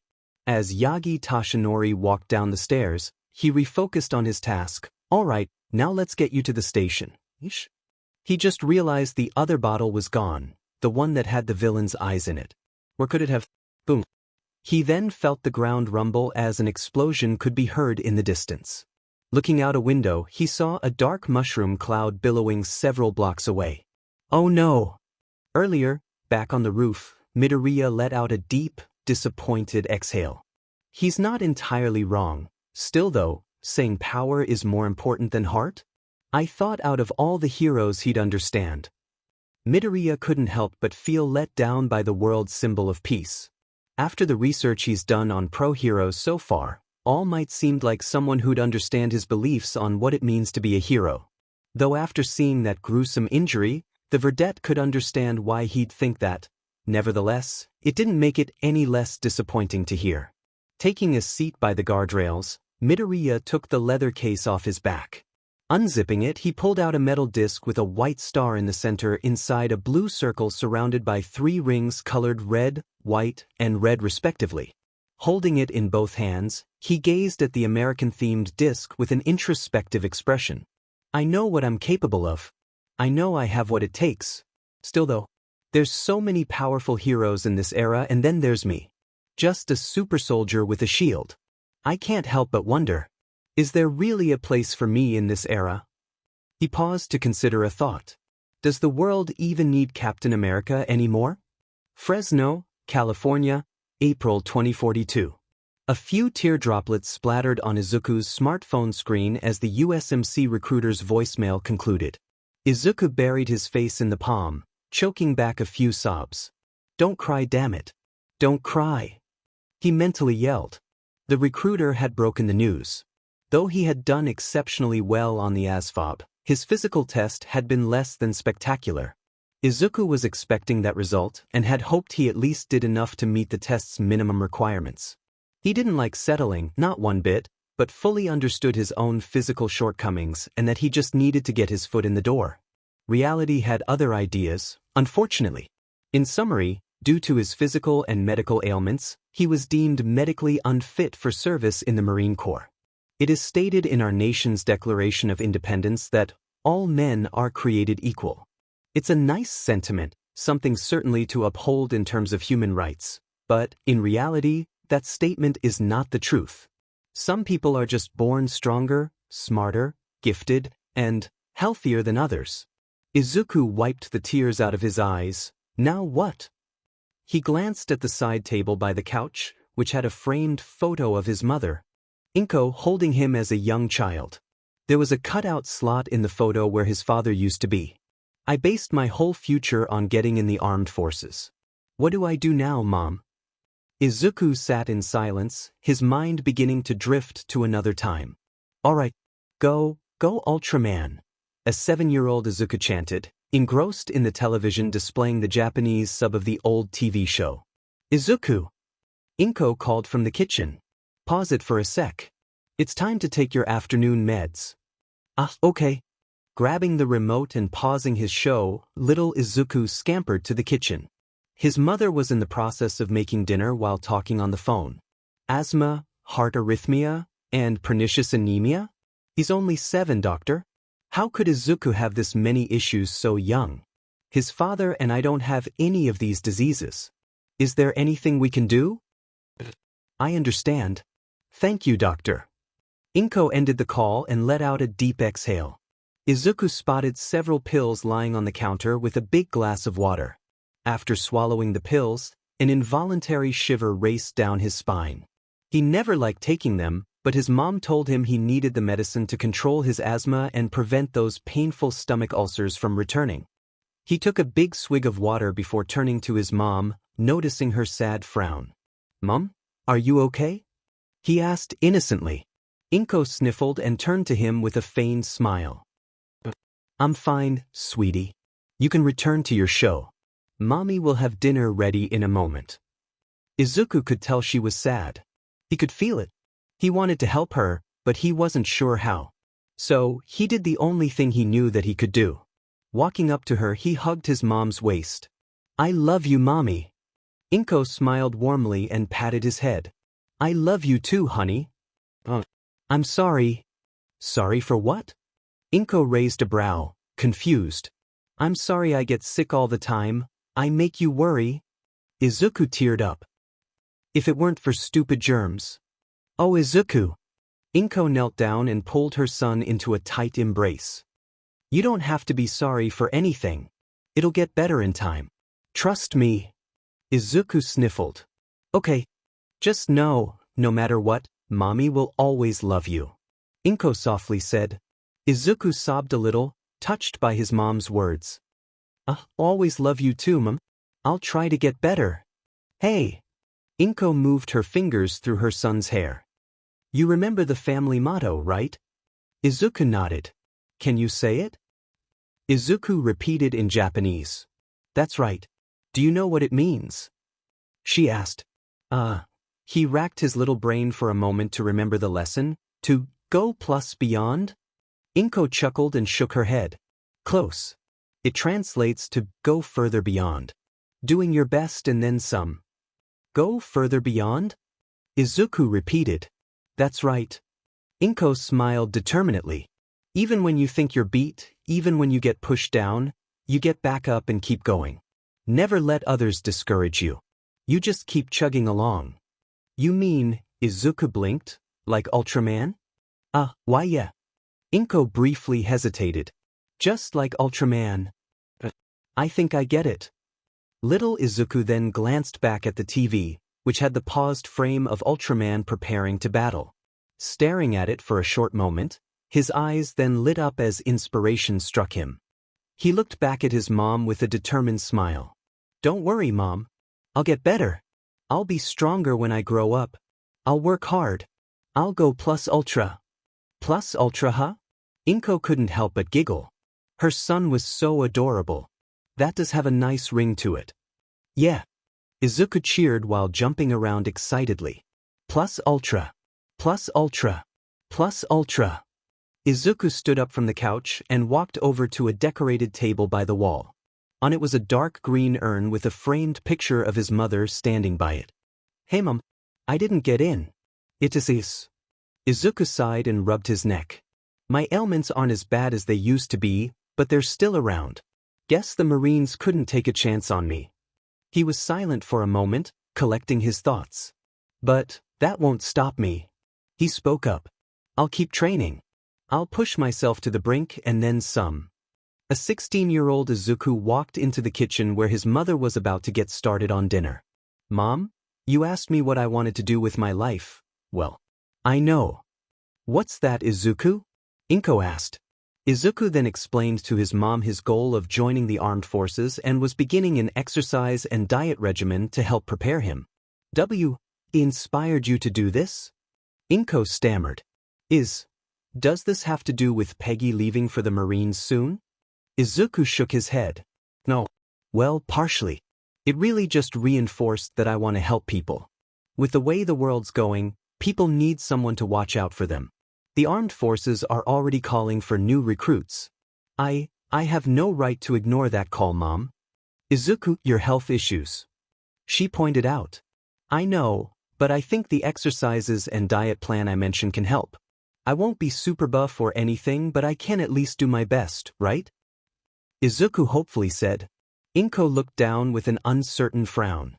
Sweetie, I'll always love and support you, but please don't put all your eggs in that basket.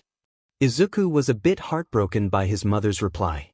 Before he could respond, Inko descended into a coughing fit, trying to hold herself up by the kitchen counter. Izuku quickly rushed to her aid and helped her to a chair. You okay? Izuku asked worriedly. Wait, I'll be fine, sweetie. Just need rest. Izuku, however, looked unconvinced. I know you said I shouldn't put all my hopes on that, but I'm not giving up. No matter how many times I get pushed down, I'll get back up. Clenching his fists tightly, he adopted a determined expression. Muzutafu, Japan, April 2196. Midoriya nodded to himself. I have to stay true to myself. No matter what. He said resolutely. Boom. A sudden explosion in the distance snapped Midoriya out of his musings. He quickly stood up and lightly gasped at a pillar of black smoke rising in the air. To his estimation, it appeared to be several blocks away. A villain? Immediately, Midoriya placed the disc in the bag, slung it on his back, and headed toward the door. Gotta make sure people are safe. Racing down several flights of stairs, Midoriya rushed out of the building and down the sidewalk. Several more explosions went off as sirens rang in the distance, prompting the verdette to run even faster. Yagi Tashinori was panting heavily as he ran down the sidewalk as fast as he could, which wasn't very fast. He was then taken aback when the quirkless boy from earlier suddenly dashed past him at car-like speeds. Huh? Yagi's eyes widened. Did he so fast? But how? He said he was quirkless? Yagi shook that thought aside and refocused on getting to the commotion. Questions for later. Bakugo Katsuki was not having a good day. It had started with the extras from his school being especially pushy, always trying to get him out to the arcades, smoke, and even to the bars to drink and, hopefully, pick up chicks. Idiots. They were never going to get anywhere if they continued doing that crap. He refused to go with them. He couldn't go with them. They'd only be a distraction. He was the smartest kid in his class, but he had to work his butt off studying for UA University's entrance exam and keep up with all his work from Jakuhai as well. Bakugo didn't understand why they couldn't get that through their thick skulls. He finally got them to leave him alone though, at least for today. Then he had a run-in with a stealth gaijin at the school's front gate, staring at the building like a moron. His Japanese definitely needed work too, which had only made that encounter even more frustrating. He promptly left while making a mental note to keep an eye out for the stealth gaijin around campus in case he was actually a creep or stalker. The day got much worse as, on his way home, he was suddenly overwhelmed by some guy made of sludge. Now, he was fighting for his life trying to get the sludge man off him, but to no avail. The explosions from his quirk were causing only property damage and fires around the street. In summary, he'd had better days. I'm gonna send you back to whatever sewer you crawled out of. Bakugo exclaimed loudly, setting off more explosions across his body. Let me goo-goo. The sludge villain grinned in twisted excitement. I really hit the jackpot with you, kid. With a quirk like yours, I can get my revenge on that All Might. Meanwhile, a crowd was beginning to gather at the end of the street from the commotion. Midoriya slowed down upon approaching the crowd, squeezing his way through people in order to get to the front. He gasped at the destructive scene transpiring. Several buildings were on fire, charred debris was scattered across the street, and smoke choked the air. He was mildly relieved to see several heroes were already on the scene, including Death Arms, Backdraft, and Kamui Woods. Empty Lady was also present, but it appeared she was unable to get closer since she couldn't fit her giant form through a one-lane street without causing property damage. When his attention shifted to the cause of the destruction, his eyes shot open in shock. "Oh no!" he murmured. "That's the same guy who attacked me. That can't be right." All Might captured him. I even gave him back the second bottle. Midoriya thought back to when he and All Might were flying through the air. His expression was filled with dread when he realized what happened. The other bottle must have fallen out when I was holding onto his leg, which means this is my fault. "Why aren't the heroes doing anything?" a civilian asked. "It looks like they met their match, plus the villain captured someone and things aren't looking so good," another civilian responded. "A hostage situation? Oh no, that'll make things worse." Midoriya inwardly dreaded. "I wonder how long they've been in there. How could they survive being suffocated like that? I thought I'd die after like a minute of struggling." The fear from his near-death experience threatened to return, but he suppressed it. He couldn't let his trauma control him, especially now. He cringed at the thought of somebody going through the same traumatic experience, especially since he was partially to blame. "Wait, I'm confused, isn't that the same villain All Might was chasing earlier today?" one civilian asked. "What All Might? No way he lost, where is he? Can someone call him or something?" a young woman asked. "Seriously, why hasn't he shown up to help the heroes?" Yagi had finally arrived and remained at the back of the crowd. He looked down to the ground and clutched his chest in frustration. His time limit was up and there was nothing he could do. He was just a worthless bystander. "I'm worthless," Yagi Tashinori shamefully thought. Pathetic. Midoriya clenched his fists and gritted his teeth, feeling the same shame. "I'm the one to blame. He wasted his energy on me. I should have just let him go and turned that second bottle over to the authorities myself. Damn it, Izuku." The Japanese-American didn't spend long berating himself before he mentally slapped himself, looking forward with a determined glare. "But All Might's out. So who's here? Any lady is unable to get here without causing destruction, putting more lives at risk. That leaves us with Backdraft, Death Arms, Kamui Woods, and several other heroes I'm not familiar with." He gazed at the scene analytically, many scenarios playing out in his head with the current assembled roster of heroes. "Okay, it's tough, but they can make it work with this group. That sludge guy is made of fluid, so perhaps Backdraft can use his water to spray him down and lessen his viscosity if possible. It could also prevent the villain from creating more explosions, at least for a while. Backdraft is currently putting out fires, but as long as the buildings are evacuated, they can afford to let them burn a few more minutes if it means saving the hostage. Firefighters shouldn't take long getting here.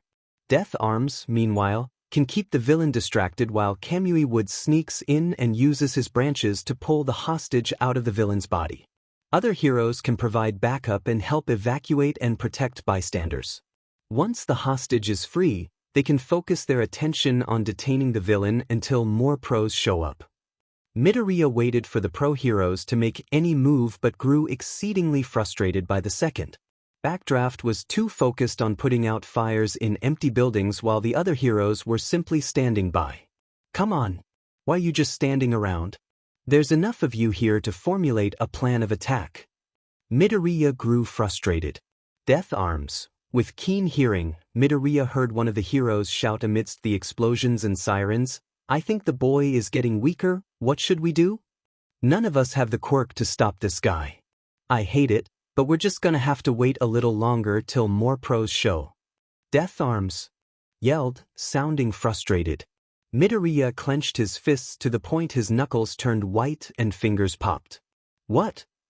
He inwardly yelled, his body visibly beginning to tremble in anger. So what if your quirk isn't perfectly suited? You're supposed to be pro-heroes, for crying out loud. Work together. Are you too afraid to put your lives on the line? Is that it? Midoriya's blood boiled at these heroes' actions, or lack thereof. He could feel the urge to rush in himself but stopped, remembering what he was told about quirk regulation laws. Japan's quirk laws were some of the strictest in the world and forbade citizens from using quirks on others unless it could be proven to be in self-defense or you were authorized by the government. He wasn't authorized, so he'd be breaking the law if he rushed in. The hostage may not last much longer. They can't afford to wait. Midoriya mentally shouted. I'm a disgrace. Yagi insulted himself. Someone has to take action. Midoriya thought anxiously. A real hero has to come. I'm not a real hero. Yagi clutched his side even harder, pain and shame overwhelming him. Someone, anyone. Midoriya was internally holding out hope one of the pro-heroes would take action, but they didn't. They were merely helpless bystanders. Looking past the heroes, Midoriya saw the face of the person being held hostage by the sludge villain. His eyes widened in shock. He recognized the spiky ash blonde hair and red eyes. It was the same guy from the high school gate earlier. The teen was struggling hard and trying desperately to open his mouth to no avail. Then, Midoriya saw the look of absolute desperation in his eyes, pleading for someone to help. Midoriya Izuku's body moved on its own. He couldn't stand by any longer. With a fierce look of determination, Midoriya sprinted out of the crowd and toward the sludge villain. Music. Boku no Hero Academia Ousei Run. Start 022 timestamp. All Might and the other pro-heroes gasped as they witnessed Midoriya Izuku rush straight ahead. No, you idiot. Stop. You're going to get yourself killed. Death Arms panicked. He ignored the protests and continued running down the fire-filled street. In a swift motion, Midoriya pulled the case off his bag, unzipped it, and pulled out the American-themed disc while tossing the case off to the side. The crowd looked on in shocked bewilderment. Not this brat again, the sludge villain remarked, looking towards Midoriya. Green hair? Bakugo thought, confused. What was that stealth gaijin doing? Why was he rushing in to save him? Did he have a death wish? Gotta distract this monster long enough to pull that guy out. Midoriya swiftly analyzed his surroundings for anything that could help and immediately spotted something several meters behind the villain. A water hydrant. Perfect, but he'd need a distraction first. You're toast, kid, the sludge man yelled, stretching out a slimy fist toward Midoriya. Midoriya dodged to the side at the last moment and jumped onto a wall, using it as a springboard to launch himself back forward, leaving a small indentation where his feet pushed off. Yagi saw this and was taken aback. Chow? That shouldn't be possible. Returning to the ground, Midoriya, with one hand, slid off his yellow satchel and tossed it at the villain's face. Several items went flying out and struck the monster's eyes, momentarily stunning him. His grasp on Bakugo loosened enough to give the blonde teen the opportunity to finally breathe. With the villain distracted, Midoriya readied his left arm. Gotta throw it precisely. His eyes narrowed while expertly gauging the trajectory and then flung the shield from his hand like a frisbee. The unique bell-like sound of the disc's metal sung through the air. It rebounded off a nearby street pole perfectly, heading toward its target. The shield struck the hydrant at the right angle to spout a torrent of water directly towards the sludge villain. The hell? The mudman shouted as water was doused over him, putting out several fires nearby in the process. The disc bounced off the hydrant and towards Midoriya's location, who reached out to snatch it in midair. All of this happened in one fluid motion. The pro-heroes and bystanders watched the scene in shocked awe. How did that happen? How could that frisbee have broken the hydrant? And he caught it so easily? Was it part of his quirk? Yagi's eyes widened in shocked disbelief.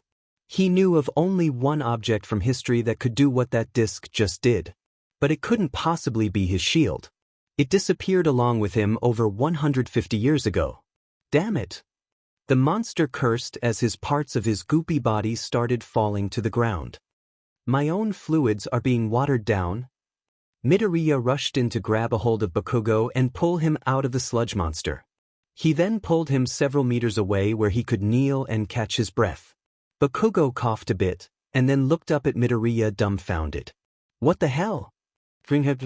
What are you doing here? Midoriya stood back up, slid his left forearm through two brown leather straps behind the disc, and held it up like it were a shield. He looked back at Bakugo with a confident, reassuring smile. To save you. Could not watch you die. Yagi Tashinori gasped in utter shock. Here was this young man, who claimed to be quirkless, risking his life and doing everything in his power to save someone from a much stronger foe. Meanwhile he, the so-called symbol of peace, was just standing back doing nothing. World believes only power important. But I think heart matters most. Midoriya's words from earlier came to the forefront of his mind. All Might, who before had felt himself anchored down and powerless, felt a surge of emotions rip through him. After everything I told that young man, he's the one doing everything he can to save that boy. Not the other heroes. Not me. An ideal Yagi had cherished since his youth yet had been watered down in the last few years, was suddenly reignited with a new intensity. His grip on the light pole he had been leaning against tightened. The metal creaked under his fingers as steam began to rise from his body. All Might's teeth grit together as he dug deep into himself to find his power. As the steam increased, his body began to grow. Yagi Tashinori fully resolved himself. I have to do something. No matter the cost. Demon brat. I'm done playing with you. The sludge villain managed to move away from the water torrent, gaining enough control of his goopy body, and moved to attack Midoriya. Save the boy. This thing will kill him. Death Arms yelled as the pro-heroes advanced to rescue Midoriya from the Mudman's attack. Midoriya did not express fear and stood firm in front of Bakugo, holding his shield out to protect the ash blonde and himself. A small explosion went off in front of him, forcing him to shift his shield to cover his face. I really am pathetic. Midoriya lowered the shield to see All Might blocking the Sludgeman's attack. All Might? But I told you that power is crucial to being a hero, but I remember now that power alone is worthless without the heart to use it. All Might lifted the slime tentacle upward and clenched his fist tightly while Midoriya and Bakugo looked on in amazement. Pros are always risking their lives. That's the true test of a hero. All Might yelled with blood leaking from his mouth, illustrating the pain that he was suffering from due to pushing himself beyond his buff form's time limit. Damn you, All Might. The sludge villain stretched out numerous sludge tentacles to strike the number 1 pro. Detroit Smash. All Might punched the villain square in the face, and the force behind the punch scattered the villain and easily put out the fires around the street. The heroes were able to protect the onlookers from the shockwave and the rest of the wind. Music end. All Might was on a knee, panting hard. Everyone, bystanders and pro-heroes alike, looked on in awed silence at the display of his raw power. Then raindrops fell. The light outside also grew dimmer. It's raining? A civilian questioned. Look at the clouds, another bystander noted. They're moving. Storm clouds swirled high in the atmosphere above the exact spot where All Might threw his mighty punch. Holy crap! Death Arms gasped. He changed the weather. All Might stumbled for a moment before correcting himself. Bearing through the intense pain, he maintained his bright smile and held up his right arm in victory. As a result, the crowd burst into cheering for their number 1 hero's victory. All Might glanced over at Midoriya tending to Bakugo, who seemed to have passed out from a combination of exhaustion and the backlash from his Detroit Smash. This young man is something else. Later, the pro-heroes collected all the scattered mounds of sludge, and the villain went into police custody where he belonged. A crowd of reporters and cameras gathered to get an opportunity to speak to All Might. Meanwhile, Midoriya sat on the sidewalk while being chewed out by Death Arms and Kamui Woods. They were less than pleased, but Midoriya didn't seem to care. Moron, do you have a death wish? Death Arms exclaimed. There was no reason to put yourself in danger like that. Kamui added, equally irritated. Midoriya scowled at the pro-heroes. Someone had to. What's that supposed to mean? Death Arms demanded angrily. Hostage was suffocating, you did nothing. Chose to stand around and wait. Midoriya snapped. Should be ashamed of yourself. Now, listen you dash. Death Arms was stopped when Kamui Woods put a hand on his shoulder. You can give your statement to the police, Death Arms. I'll handle this. Kamui said, leaving no room for argument.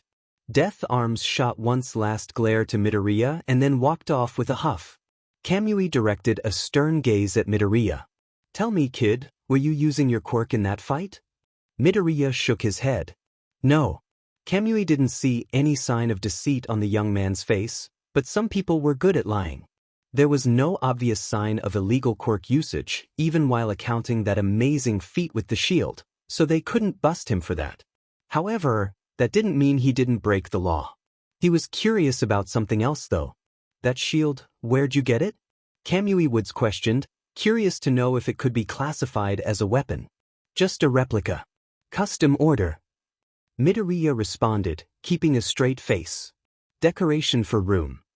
You're telling me you used a wall hanger to bust a water hydrant? Kamui was skeptical. Midoriya shrugged with a nervous smile.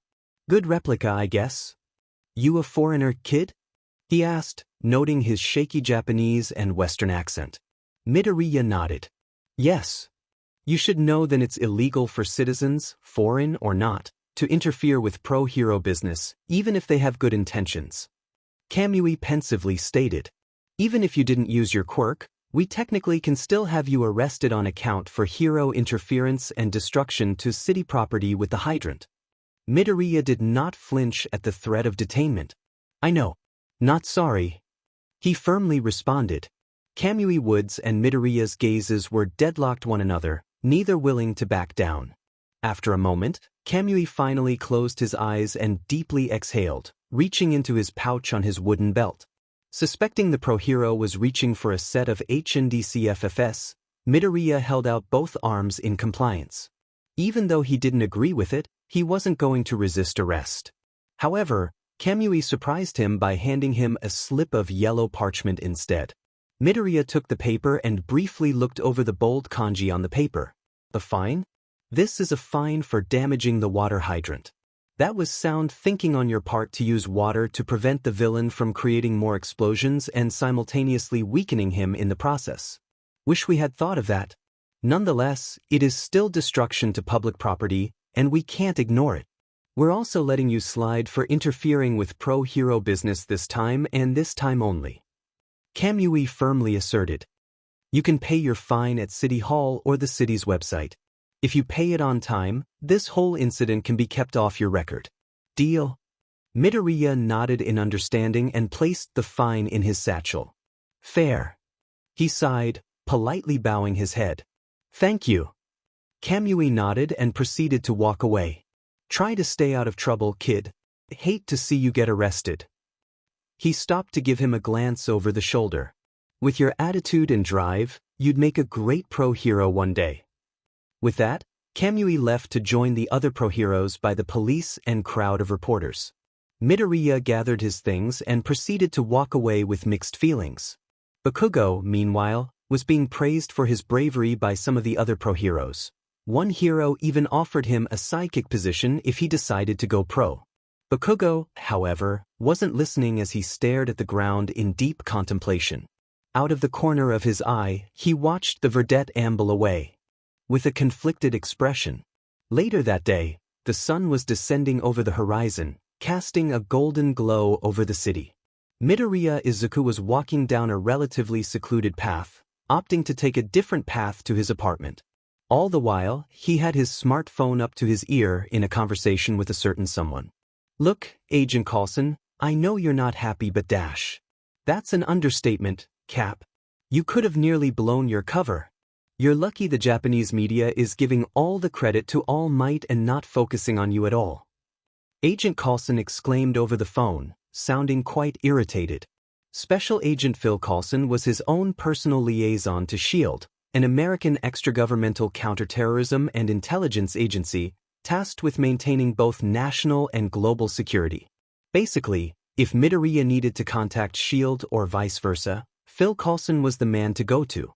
Unbeknownst to Midoriya, Coulson had volunteered for the position and seemed very adamant in doing it. What were you even doing in that part of Mizudafu anyway? Agent Coulson continued. That's way off the normal route from the community college to your apartment. Well, after finishing my classes, I heard there was a villain attack near Tatooine Station, so I went to check it out. Took some notes on the pro-heroes there. Midoriya calmly explained. I decided to just walk back, get some fresh air. And you just happened to stumble across the scene with the sludge guy? That sounds way too coincidental for my tastes. Agent Coulson was rightfully skeptical. Are you sure there isn't anything else I need to know? Midoriya wondered if he should mention his initial encounter with the sludge villain which led to meeting All Might and discovering his secret. But he made a promise to All Might, and he was a man of his word.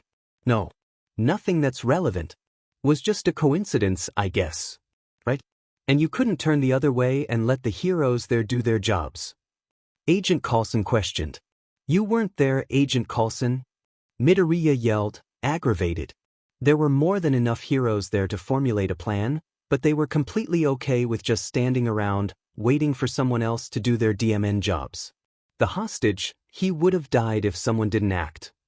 I get that, Cap. But Japan's quirk regulation laws are very strict. This isn't the 2000s Wild West anymore. You have to be mindful about this stuff now. He lectured. Midoriya paused to sigh, momentarily collecting his thoughts. I know, and I am trying to follow the rules, but if I see someone in trouble I can't turn the other way, whether I break the law or not.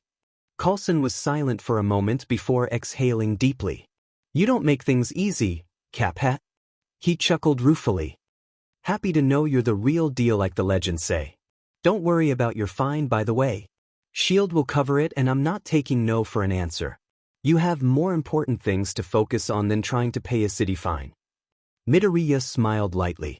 Thanks, Agent Coulson. That does take a load off my mind. He received a fixed pension from the agency that covered living expenses and a good allocation for leisurely things. Not having to wonder about how to pay back a 150,000 yen fine was a relief. Wouldn't be the first time S.H.I.E.L.D. has had to clean up messes, certainly won't be the last. Just try to be more careful going forward. If the world found out that Yeah, I know. Midoriya rolled his eyes. If the world found out their fabled first hero was still alive and wasn't a natural-born one, Pandora's box would be opened. I get it. I don't agree with it either. But we can't afford to take this lightly. Coulson expressed sternly. There are many resourceful villains out there that would drool over the fact that artificial superpowers are possible. It's already been over 150 years. If they haven't figured out her serum's formula yet, I doubt they ever will. Least she can rest easy. Midoriya solemnly thought. S.H.I.E.L.D. and I'll be here if you need us, Cap. Coulson continued. Just keep studying hard and training your body back into fighting shape. UA University's entrance exam is no joke. Only 1 out of 300 applicants are accepted. I know, Agent Coulson. I'm studying hard to get caught up on everything. Midoriya stated. You can just call me Coulson, Cap. Or Phil. Whatever's comfortable with you. Oh. Midoriya heard Coulson's tone shift to excitement. You should take the time to also catch up on some of the latest pop culture trends in your free time. That way when you get into UA you know the lingo of your peers. If I get into UA, Midoriya corrected. When? Coulson retorted strongly. Also, unrelated, there's a new movie from Disney coming out about you in July. A new trailer just released today. You think you can check it out and tell me your thoughts? Midoriya sweat dropped with a sheepish smile. Coulson sure is a fanboy. Sure. I'll add it to the list, he replied. Good. Also, thanks again for signing my replica shield. And no problem. Midoriya lightly stuttered, feeling bashful. Spend your time wisely, Cap. Don't be afraid to make some friends while you're there. Coulson out. With that, the call ended. He placed the phone back in his pocket and sighed deeply. He reached into his satchel to pull out a notepad titled Things to Catch Up On. Flipping over several pages of various list items that included movies, books, and music from the last 150 years. At the end, he added, Disney movie trailer about me. He sighed heavily, placing the notepad back in his bag. I have my work cut out for me. He murmured in English. Green hair. Midoriya stopped and turned, surprised to see it was the ash blonde running toward him. Hi, it's you. Didn't get your name. He awkwardly said. Bakugo stopped a few meters away from Midoriya and took a short moment to catch his breath. Did he run the whole way here? Bakugo. Yukai-jin, what's your deal? Huh. Midoriya tilted his head in confusion. Why'd you rush in like that? Bakugo clarified. You don't know me. So why? Oh, look like you need help. Body moved on own. Midoriya shakily replied. Bakugo's gaze narrowed as if he were scrutinizing Midoriya's reply. His body moved on its own, huh? He shot Midoriya with an expression mixed with indignation and confusion. Yeah, well, it was All Might who saved me at the end of the day, so don't think I owe you or anything, got it? Bakugo yelled angrily. And don't you dare think you can. Look down on me for this, green hair. I will be Japan's #1 hero. And this'll only make me stronger. Not you or anyone else will have to ever save me. Got it? Midoriya simply nodded. Why? Understand? Also, work on your DMN Japanese. It's freaking annoying to listen to. With that, Bakugo stuffed his hands in his pants pockets and stomped away. After Bakugo turned a corner, Midoriya shook his head and chuckled lightly. That guy definitely has a lot of pride. Bakugo. A thought then occurred to him. He said he wants to be the #1 hero. I wonder if he's trying out for the UA entrance exam too? Should ask him if I see him again. I am here. All Might announced, popping up from around a corner. Midoriya yelped at All Might's sudden entrance. All Might? Why you here? The reporters. Haha. All Might laughed boisterously while flexing his impressive biceps. I stand for justice, not sound bites. Because I am All Mig Dash. In the middle of his monologue, All Might's form suddenly reverted to its shriveled state in a puff of steam. He was also spitting out blood for good measure too. Hey, you okay? Midoriya screamed in concerned shock. Why? Yagi Tashinori wiped the blood off his mouth. Clearing his throat, he spoke in English. Young man, I came to thank you and revise what I told you earlier. I also have a couple questions. What do you mean? Midoriya asked, curious. If it hadn't been for you, I would have just been a worthless bystander in the crowd. Thank you. You shouldn't thank me. Midoriya shook his head. It was partially my fault that the villain was there to begin with. I got in the way of your work, unintentional or not. I wasted your energy and not to mention your time. I'm not done. Of all the people there, it was only you who acted, despite being quirkless. Seeing you try to save a life spurred me to action. Yagi confessed. You reminded me that true heroism isn't about power, but the heart. And you showed that more than anyone today. Midoriya lightly gasped and looked at the emaciated man in surprise. There are stories about every top hero, all the way back to the first hero, and how they became great. Most have one thing in common. Their bodies moved before they could think. A small smile began to take shape on Midoriya's face as he understood where All Might was going with his speech. And that happened to you today. Several key memories from Midoriya's past surfaced, ranging from various people telling him that he'd never amount to anything to loved ones gently telling him it'd be impossible to achieve his dreams. Midoriya? No way. He's an idiot if he thinks the military would want anything to do with him. You're just a scrawny, little weakling who'll be lucky to live past 30. Sweetie, I'll always love and support you, but please don't put all your eggs in that basket. I'm sorry, Izuku-kun. I'm your friend, so I won't lie, you really should reevaluate your options. There had only been one person who had believed in him, and her memory was causing his heart to clench. Heroes, soldiers or not, are measured by their heart, not their strength. And you got lots of heart. Her cheerful yet wise voice echoed in his head. The wind started blowing as cherry blossoms flew. Those who inspire others to do good, quirkless or not, are heroes. Yagi declared. Midoriya lowered his head, unable to suppress a proud smile, and felt his eyes get a tad misty. Hearing the symbol of peace confirm his ideals was reassuring. Maybe he could find a place in this crazy comic book-esque world. Thank you, All Might, he replied. Yagi Tashinori smiled at the verdette. There's something I need to know about you, though. His expression became serious. Earlier, you ran past me on the sidewalk at a speed too fast for any normal person. And in the fight, you left a small indentation in the wall when you pushed off. Those both are superhuman feats. How is that possible if you're quirkless? You didn't lie to me, did you?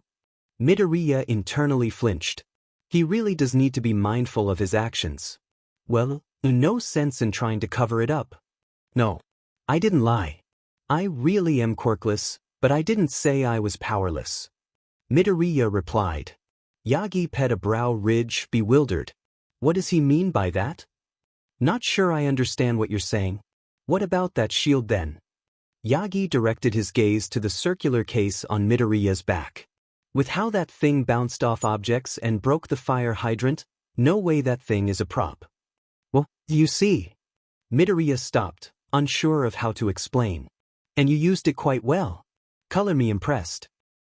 With the way you swung that thing around, I would have thought you were Captain America or something, Yagi joked, trying to lighten the air. I'm just curious to know your story, ya know? Midoriya looked away with a nervous expression while sheepishly rubbing the back of his neck. All Might noticed the change and was confused. What? Did I say something wrong? Well. Midoriya's eyes were directed to the ground, squirming under Yagi's gaze.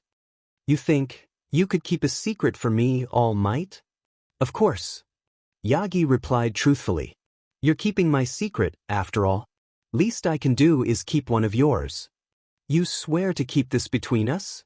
Midoriya lifted his head to look him straight in the eyes. He was completely serious. Yagi was confused. He wondered what could be so important that the verdette would swear him to secrecy. I will. Yagi nodded. You have my word. Midoriya's shoulders relaxed slightly. Letting the straps fall off his shoulders, he pulled off the case and unzipped it, pulling out the replica of the first hero's support item. This shield isn't a replica, he confessed. Yagi blinked twice. It wasn't? He stared intently at the item. The memory of Midoriya's shield was engraved in Yagi's mind. He had seen that object throughout his youth being wielded by the captain in old footage, movies, and posters. Yagi then paused to look at Midoriya more closely. Something did seem familiar about him. That wasn't possible. Just a genetic coincidence. Also, it had been over 150 years since the captain's time. Then again, he was very old as well. What do you mean, young man? Yagi inclined. Midoriya sighed heavily, sliding his left arm through the shield straps. Honestly, I'm not sure how to put this lightly. I'm still new to this era and all, trying to catch up on everything I've missed. But I thought it wouldn't be a big deal carrying this thing around with me. Gives me comfort, I suppose. If anyone asked, I'd say it was a replica and they'd leave it at that. He stopped to nervously strum his fingers against the shield's cool, smooth surface. But today, I had to use it, and it nearly gave me away to everyone at the scene. Yagi's eyes widened at the shocking possibility based on Midoriya's reply. The truth was bubbling just beneath the surface of their conversation. It couldn't be. He had to know, he needed to ask even if it sounded crazy. Are you? Yagi hesitated, not believing the words about to come out of his mouth. You're Captain America? Yagi Tashinori, All Might, had seen many things in his years as a pro-hero. Petty theft, gangs, murderers, kidnapping, natural disasters, trigger busts, and crazed supervillains, the works. This, however, did not fall under any of the above. Midoriya's eyes were closed for a moment as if he were processing All Might's question and whether to respond. Finally, he opened his emerald eyes, revealing the seriousness behind them. Yes. Just like that, Yagi's world was flipped upside down. He leaned his hand against a nearby wall. All the remaining strength in his weakened body was fading away at the dawning realization. I need to sit down, All Might said faintly. He then felt himself collapse face-first to the sidewalk, his vision getting blurry. All might was the last thing he heard before consciousness left him. Teachers open the doors, but you must enter by yourself. Chinese proverb. San Francisco, California, April 2042. Peggy cut off her motorcycle's engine and pushed out the kickstand. Pulling off her black helmet, her glossy black hair fell down to her shoulder blades. She wore a black zipped biker jacket, tight blue jeans, and black boots. All right, finally here. Peggy dismounted the bike, relieved to finally stand after a 4-hour road trip. Traffic to San Fran was a pain. Izuku dismounted the bike and took off his white helmet. He wore a dark emerald jacket with black trim over a red t-shirt, dark gray pants, and his red high tops. Strapped to his back was a yellow knapsack. Oh wow, we're actually here. His eyes sparkled with excitement at the massive convention center across the large parking lot. We're not even in the building yet and you're already this excited? Peggy couldn't help but laugh, ruffling Izuku's messy hair. I can't help it. Izuku pulled away. The Innovation Expo is the biggest STEM event of the year. The world's best and newest inventions and scientific theories are showcased here. STEM? Peggy pet a brow in bewilderment as she put their helmets away in the bike's saddle boxes. Like on a plant? Oh, it's an acronym for Science, Technology, Engineering, and Mathematics. Izuku clarified. I knew that. Just testing you. Peggy sheepishly chuckled, quickly grabbing Izuku's left wrist before she started pulling him forward. Now come on. Let's go see if they have any giant robots or mecha suits. That would be cool. But Peggin, can you loosen your grip? Izuku asked. It's pretty strong. Oh, sorry about that, Izuku-an. Peggy immediately loosened her hold, a tinge of pink on her face. Got a little too excited. No sweat. Let's go see the expo already, Izuku said excitedly. After 10 minutes of walking, the duo finally made it to one of the convention center's main gates. The name of the multi-storied building was the Andoria Convention Center, according to the various signs they passed. Lines of people were lined up by the entrance with security personnel checking people for passes and for any potential weapons via a metal detector. As they approached closer to the gate, Peggy reached into her jacket pocket and handed Izuku a paper slip. Here's your pass, Izuku-an. Oh thanks. Where'd you get these passes anyway, Peg-chan? Izuku inquired. I figured they would have been sold out on such short notice. Just a friend from work. Peggy shrugged nonchalantly. Are they in the Marines too? Nah, but she does work for the military. Nice, but kind of eccentric. Still, that was nice of her. Yeah, I guess so. Peggy turned forward with a thoughtful look. Definitely has ulterior motives though. After scanning their passes and being checked over, Peggy and Izuku were finally allowed to enter the convention center. Izuku looked around with a wide smile, barely able to contain his glee from the exhibits he could see on the first floor. The Innovation Expo featured showcases from major companies across the world. Lockheed Martin, Boeing, Toyota, Honda, SpaceX, Google, and Apple were only a few of those being featured. There were also many other smaller startups eager to showcase their products in hopes of gaining investors. It truly was an amalgamation of different people showcasing their inventions, products, and theories to improve lifestyle, enhance human knowledge, and better humanity as a whole, and make profit, of course. The last one was certainly the big driving factor for many. This is really amazing, Izuku exclaimed. Oh, I better record all this. He took off his knapsack to quickly pull out a new notebook and pencil, titling it 2042 Innovation Expo Analysis. Still an avid note-taker, huh? Peggy smiled. No wonder you get straight A's. Well, it's fun, especially when it revolves around topics that pique my interest. Izuku commented. Also, never know when they may come in handy. The duo found a sign detailing the building's layout. The bigger exhibits for larger, mechanical-based products, such as cars and robotics, would be reserved for the first floor while the rest were set up on the second, third, and fourth floors. The second floor displayed the latest cutting-edge computer technology while the third floor featured anything space, physics, agriculture, environmental, and energy-related. The fourth floor, which Izuku was really excited to see, was fully dedicated to meta abilities. Wow! Peggy whistled, impressed by the expo's massive scale. This is way bigger than I thought. Where do you think we should start, Izuku-san? So many exhibits to choose.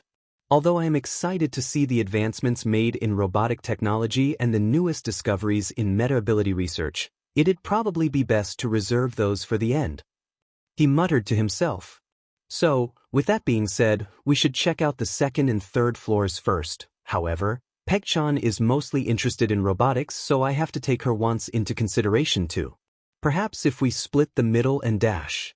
Peg-chan groaned in exasperation as Izuku continued to mumble, making several people passing by uncomfortable. There he goes again. Hey, Izuku-san. The marine woman snapped her fingers in front of Izuku's face, snapping the teen out of his mumbling trance. What? Izuku blinked. Were you saying something, Peg-chan? Let's check out the second and third floors first. We can save the more exciting stuff for later, deal? She offered with a small smile. Izuku returned the smile and nodded. Sounds good. The pair found a set of escalators that took them up to the second floor, which was packed with people. Most of the exhibits featured future models for desktops, laptops, smartphones, and various devices. The most popular booth was showcasing prototype hologram technology, much to the pair's amazement. Though the hologram itself was transparent and not well detailed, it was still cool nonetheless. Izuku took many notes and sketches detailing the prototype hologram projector. Satisfied they had seen enough of the computer floor, Peggy and Izuku went to the third floor. Much to their surprise, there were not many people present on the floor in spite of the major exhibits. NASA and SpaceX had exhibits to showcase the latest development in nuclear-powered thrusters that could, in theory, get humans to Mars and the outer solar system in relatively quick time. Oil gas companies like ExxonMobil and BP were demonstrating new efficient methods for creating biofuels. Energy companies proudly featured cutting-edge technology for nuclear, windmill, and solar panel efficiency. One exhibit was a mechanical engineer displaying his idea for a floating, artificial city that included an elaborate scaled model. In theory, according to him, these city islands would be self-sustaining communities on the oceans, each capable of moving to avoid devastating storms and remain in temperate weather for most of the year.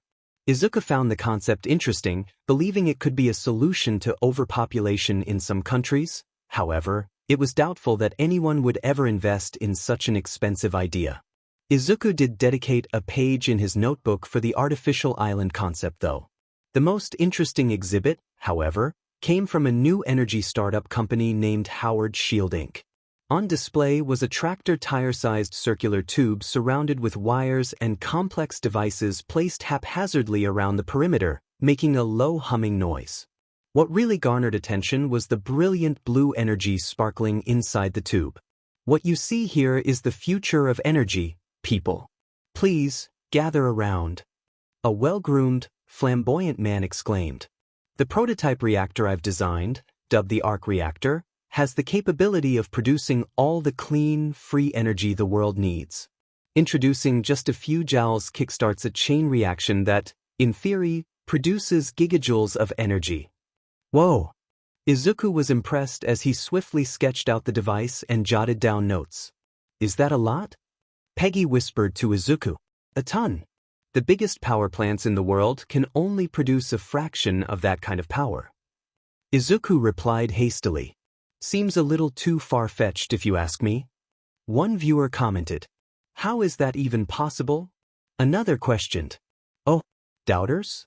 Don't believe me, the man smirked. Well, kind sirs, direct your attention to the electrical meter to the side. The crowd turned to a LED screen displaying the reactor's energy output in bold, green numbers. The reactor is hooked up straight to this meter. As you can see, this prototype is producing a noteworthy 500 joules already. Impressive, right? A bigger one would be able to produce so much more with minimal upkeep. You said this device could produce gigajoules of power, in theory, correct? Another spectator, a businesswoman, questioned with a non-nonsense manner. What are you basing this claim on? My math, sweetie. The man grinned roguishly. And my math is never wrong. Without warning, the circular reactor started sparking and a gray haze wafted off the device. The humming noise stopped as the blue light disappeared. As a result, the electrical output meter promptly dropped to 0. The woman furrowed her brows, unimpressed. Several people, including Peggy, couldn't suppress their laughter at the blunder. I did say it was a prototype. The man chuckled, sweating in embarrassment. He then quickly resumed his confident aura. So, who would like to invest in the energy of the future? The crowd was now unenthused and started walking away. That's a shame. If the guy was a bit more professional, he could attract more investors. He could really have something with this. Izuku thought while finishing his notes on the arc reactor. Upon viewing all the third floor's exhibits, the pair proceeded toward the escalators. That was some pretty interesting stuff, minus the blunder from the last guy. Wonder why there aren't many people up here. Peggy wondered. Unfortunately, with the rise of human superpowers, the public's interest in things like space exploration and global energy production is waning. Izuku frowned, finishing his notes on the third-level exhibits. Meaning most funding, public or private, is being directed into meta-ability research instead. Peggy nodded in understanding. Makes sense, I suppose. Shame though. I was hoping we'd reach Mars in my lifetime. Izuku shrugged. Don't know if that's gonna happen now. Yeah, with everything that's happening in the world, and everything that could happen, people could care less about going to space or clean energy. Peggy mentally lamented. Peggy and Izuku rode the escalator to the 4th floor and were shocked by the huge crowd. There had to have been at least 3 times as many people present here than the lower 3 floors combined. Meta abilities were certainly the rage these days. Peggy could have sworn Izuku was about to burst from excitement. He's really into this stuff, huh? From there, the pair viewed every exhibit they could despite the growing crowd. Most booths were research teams showcasing their findings on the nuisances on the mechanics of meta abilities. It was fascinating stuff for Izuku, who was scribbling down notes so fast Peggy was worried that his notebook might burst into flames, while Peggy herself was only half listening. Her mind seemed to be somewhere else. Something that garnered both their interests was an exhibit featuring a prototype for meta ability suppression cuffs. To demonstrate, the speaker introduced his colleague, who had the ability to produce an icy mist-off. The display freaked out some people in the crowd, but the speaker was quick to assure them that she was harmless. He placed the bulky cuffs on her and the icy mist promptly disappeared. She tried to activate her meta ability but admitted she was unable to do so. The crowd was very impressed as multiple cameras went off.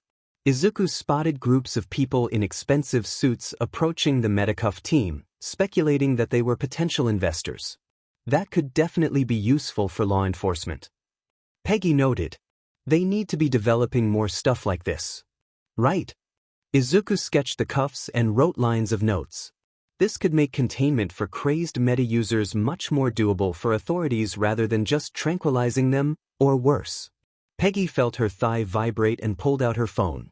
Sorry for being late. Traffic was hectic? On the 1st floor. You hear? Peggy signed and replied. Yeah.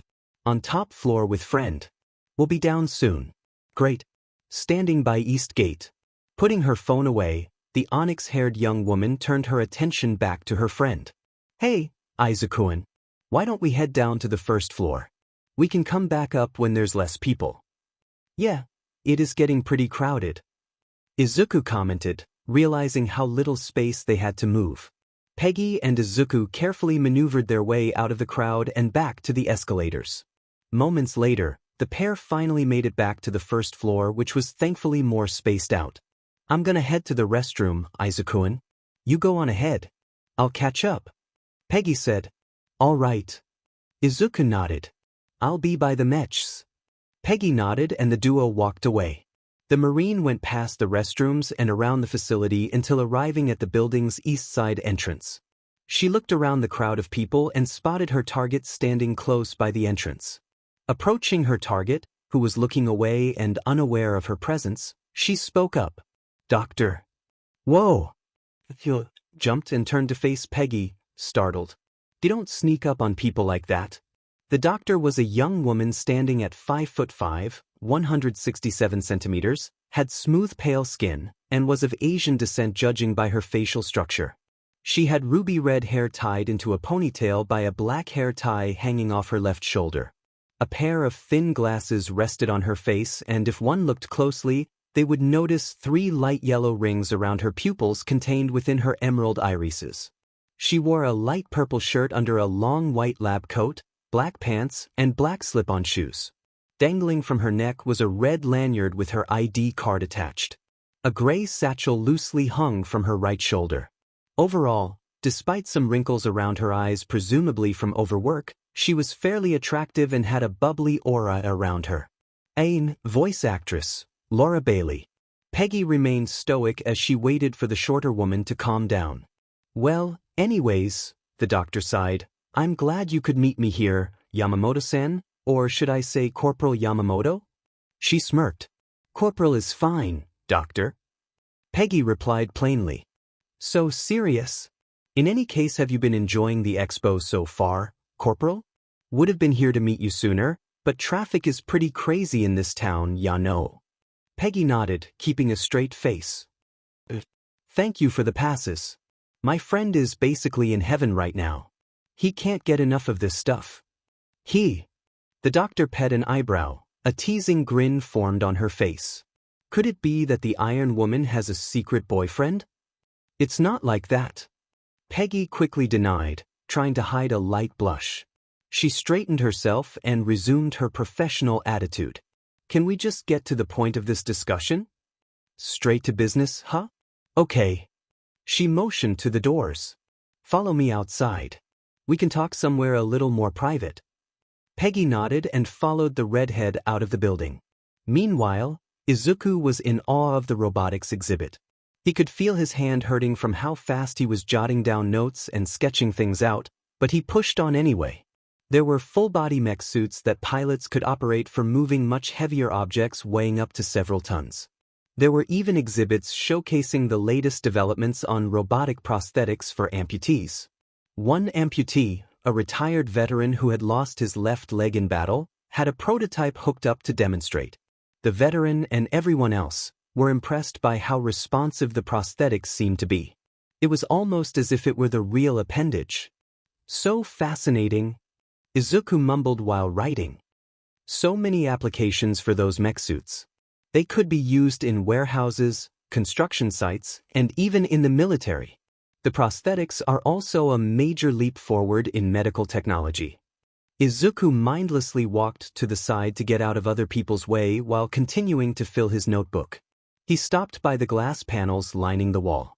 Satisfied with the notes he had taken, the dark-haired teen closed the book and placed it back in his knapsack for now. Looking around, he just realized Peggy had not returned yet. He took out his phone and didn't see any texts from her. It's been over 10 minutes. Izuku was mildly surprised by how much time had passed since they separated. Maybe I should go look dash.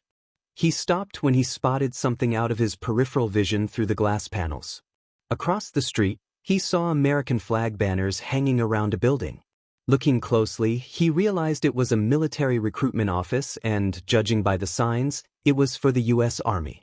The lights were still on, so maybe the office was still open? Izuku's expression hardened, deciding on what he needed to do. Meanwhile, Peggy and the doctor were sitting on opposite sides at a park bench in the convention center's gardening square. They were in a relatively secluded spot with tall green hedges around them and, more importantly, no people within earshot. It was late evening as an orange glow was cast over the city as the sun began its descent in the west. So, have you considered the offer I made?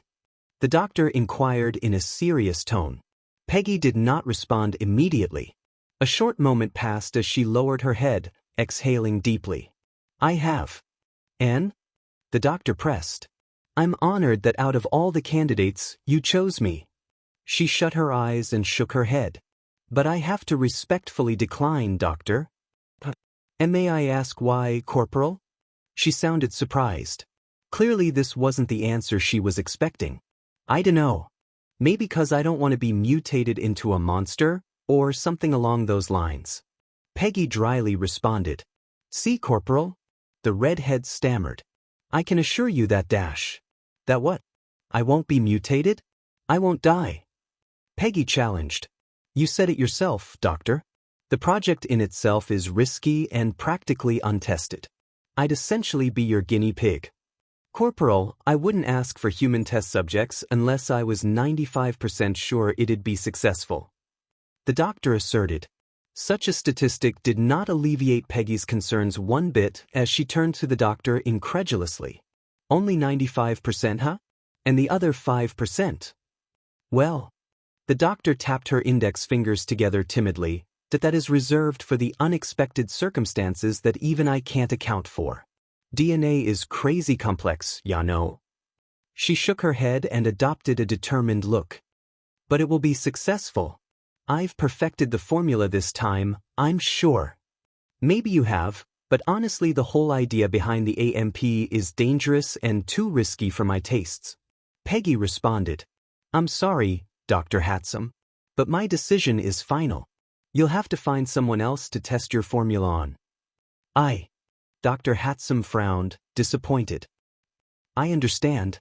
Thank you for your time, Corporal. Again, thank you for the passes. Peggy nodded and stood up to leave.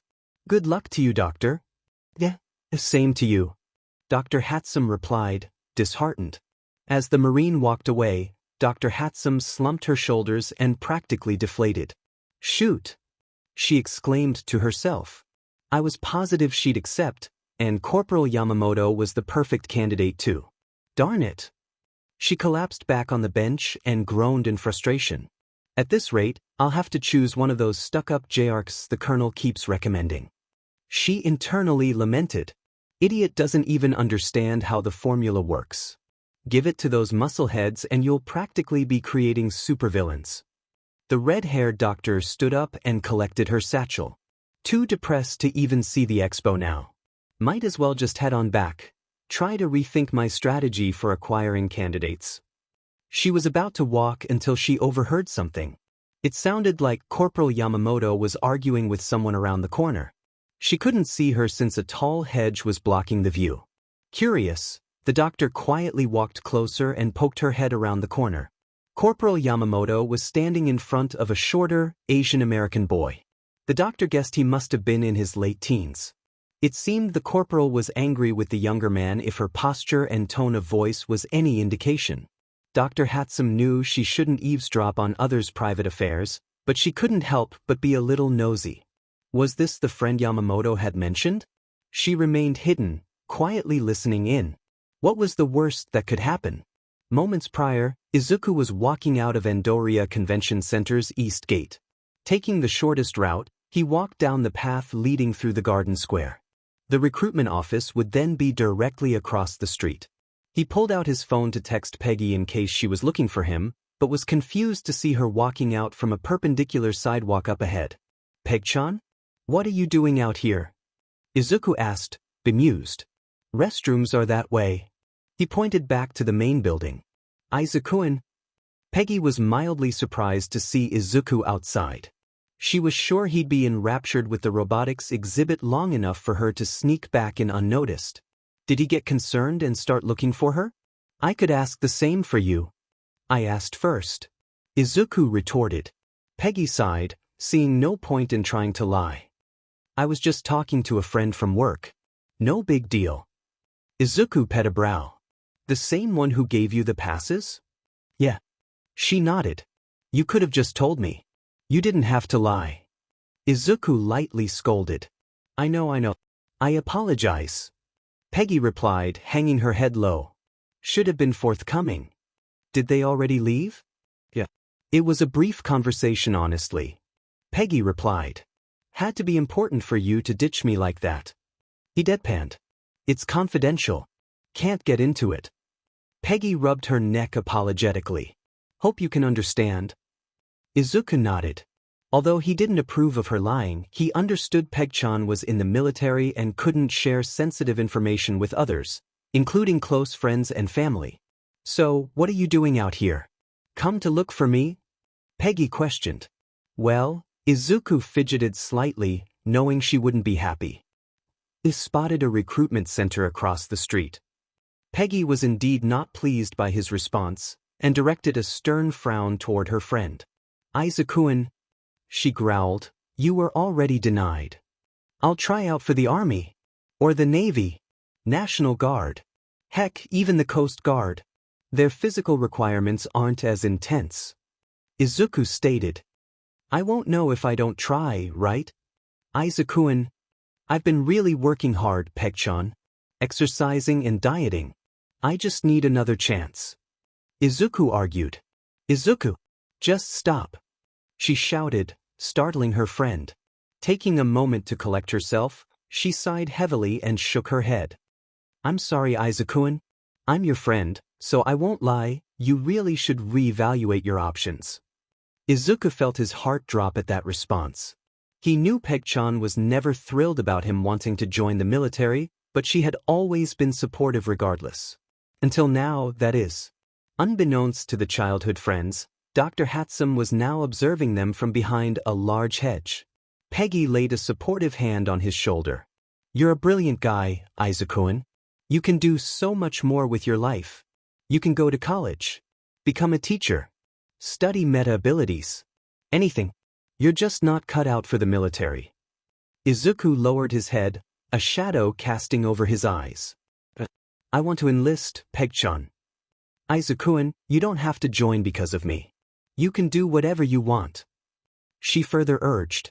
I'm not joining because you did. Izuku lifted his head to reveal his determined gaze.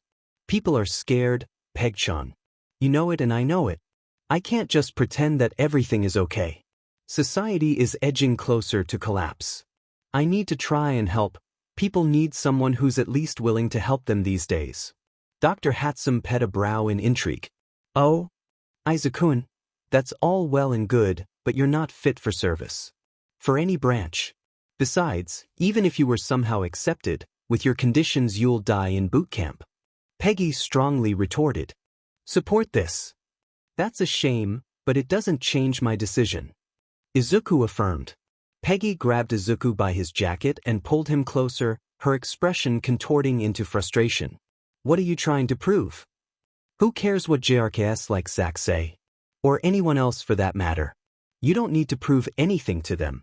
Follow your own dreams, Izuku. Why you got it wrong? It's not about proving anything to anyone. It's about doing what is right, he loudly declared. At the expense of your life? Even if you die without ever even stepping foot on the battlefield? Without saving anyone? What kind of hero is that? Peggy demanded. Izuku narrowed his gaze. A hero doesn't have to win, Peg-chan, they inspire. Peggy was momentarily surprised by that reply.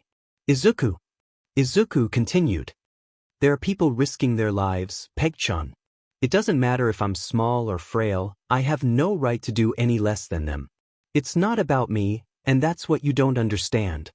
Dr. Hatsum lightly gasped as her eyes widened. The conviction in his words and in his expression. Who is this kid? Peggy loosened her grip and let go of Izuku, exhaling deeply. I can't convince you, can I? No. He shook his head. So dim and stubborn. She looked at her friend with a small feigned smile. Try not to do anything stupid, okay? Izuku chuckled lightly. I'll try not to. Thank you, Peg-chan. I'll be by the mech exhibits. Peggy walked forward, stuffing her hands in her jacket pockets. When you're done, come find me. Text me if you can't. I will. He nodded. With that, the two childhood friends parted ways as Peggy headed back to the convention center as Izuku proceeded down the path. Peggy briefly glanced back at Izuku with a worried expression and then continued forward with a heavy heart. Izuku-an, you stubborn fool, why don't you understand? Peggy lamented. You're better off at home where I know you're safe. As Izuku passed by, Dr. Hatsum stepped out from behind the hedge with her eyes locked onto him. A small smirk graced her face as she started following the young boy to the recruitment office. Muzutafu, Japan, April 2196. With a couple clicks, a door lock was disengaged and a door was pushed open. Midoriya stepped into the dark room with an unconscious Yagi limply dangling from his right shoulder. His shield case was on his back with his yellow satchel hanging from his left shoulder. Using his free hand, he flipped a switch on the wall to turn on the main overhead light. The room was revealed to be a small studio apartment. There was a small organized desk with paper, folders, writing tools, and a computer setup. There was a 3-tiered bookshelf full of books off to the side. In addition, there was a living room area connected to a small kitchen with a full-sized bed in the far corner and 2 more doors, one for a small closet and the other for the bathroom. Overall, it was a simple living space. Midoriya approached the living room area and carefully laid Yagi down on his small couch, his feet dangling off the side. He took off his case and rested it by Yagi while placing his satchel on his work desk. He sighed heavily while rubbing the back of his head. What a day! Today had certainly been a doozy. He was grateful that none of the other building's tenants had seen him carry All Might to his room. That would have been awkward to explain. Of course, Midoriya suspected that S.H.I.E.L.D. had undercover agents living in the complex, so the cat may already be out of the bag for all he knew. Midoriya leaned down to check All Might's pulse, and was relieved to know it was normal. Seemed the guy had truly passed out from shock. Guess I can't blame him. I'd probably be stunned too if I were in his shoes. Midoriya mused. Should I call Coulson on this? No, I don't want to risk giving away All Might's secret if they don't already know. Hopefully he wakes up soon. He stepped into the kitchen. Guess I'll try to fix some tea till he wakes up. Oh wait, he doesn't have a stomach. Can he even drink tea? As Midoriya fiddled around in the kitchen, Yagi groaned as consciousness returned. His eyes fluttered open as his bleary vision steadily refocused to a plain, eggshell-white ceiling. Seeing that he was in an unfamiliar place, Yagi immediately sat up from the couch and looked around alert. What happened? Where am I? Easy there, All Might. Midoriya calmly said, stepping out of the kitchen. It's all right. It's just me. Yagi was momentarily confused as to why he was here until it suddenly occurred to him. He lowered his head into his palms and groaned in embarrassment. I passed out, didn't I? Yeah. Midoriya lightly chortled. Brought you to my apartment since it was already close by. By the way, your skinny form was a bit heavier than I expected. Not that I'm calling you overweight or anything. He frantically waved, worried his words may be misinterpreted. Yagi looked at Midoriya apologetically. Apologies. I didn't mean to inconvenience you. Don't sweat over it. Midoriya looked at All Might in mild concern. Are you feeling okay? I was worried you might have lost too much blood or something. Why, I'm fine now. Yagi briefly looked around the room. He took note of the brown circular case by his feet. May I? Midoriya smiled and nodded. Go ahead. Try to resist throwing it though. He teased. It's not a toy.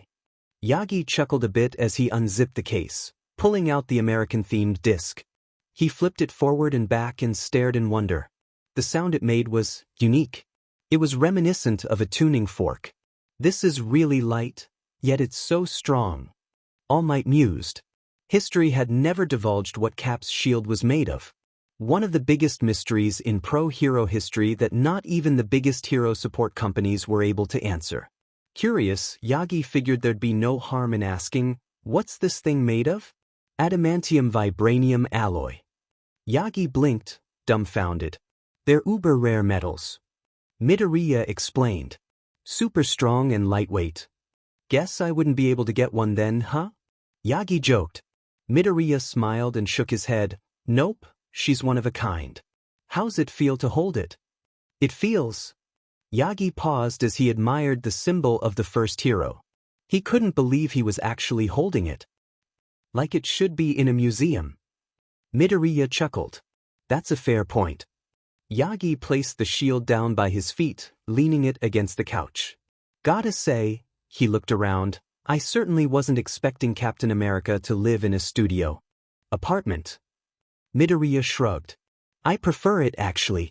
Helps me keep a minimalist mindset. Do you want any water?